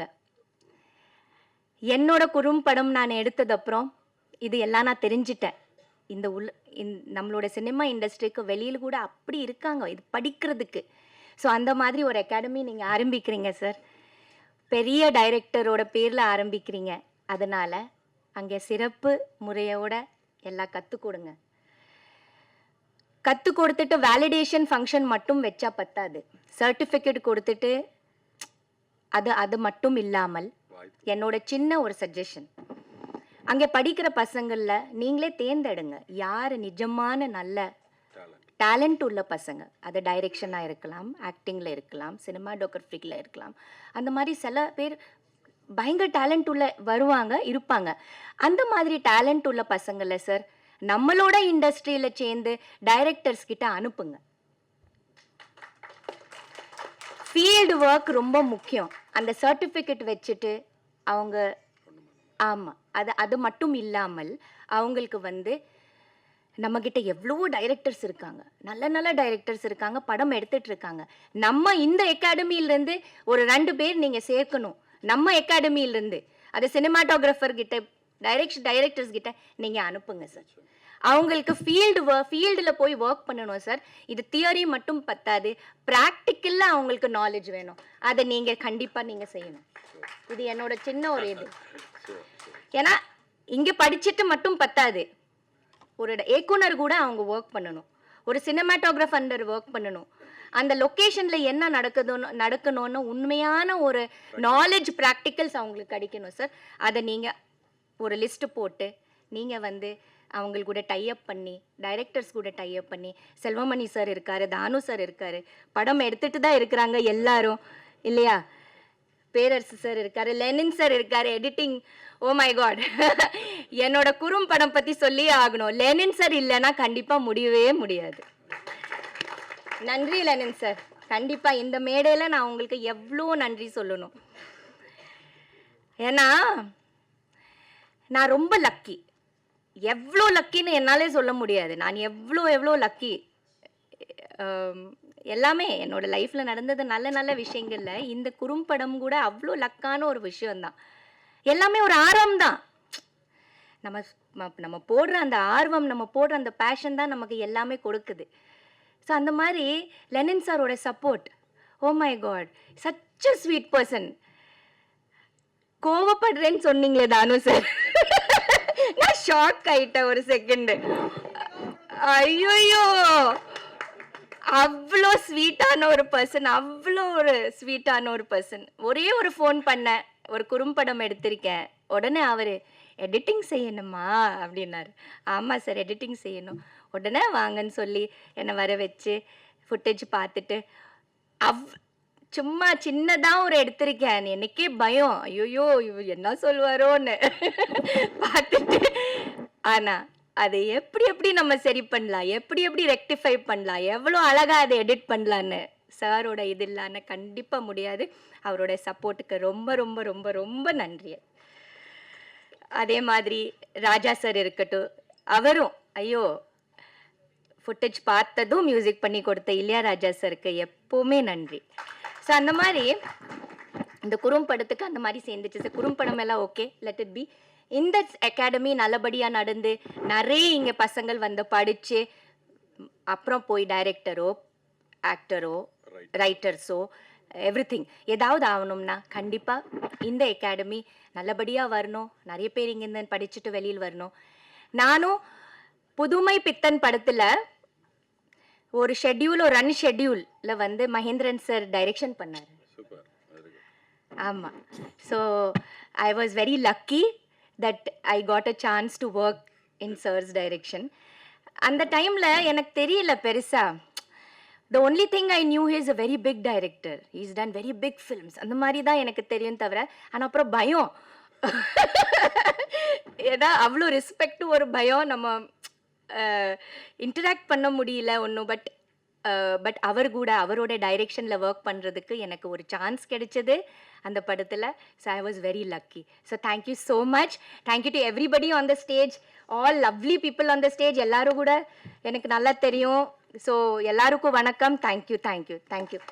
2 நாள் முன்னாடி தான் சாருக்கு பாராட்டு விழா நடந்தது, முந்தான எடுத்தேன். இன்னைக்கு சாரோட பக்கத்தில் உட்கார வச்சிருக்காங்க. ரொம்ப பெருமையாக இருக்குது.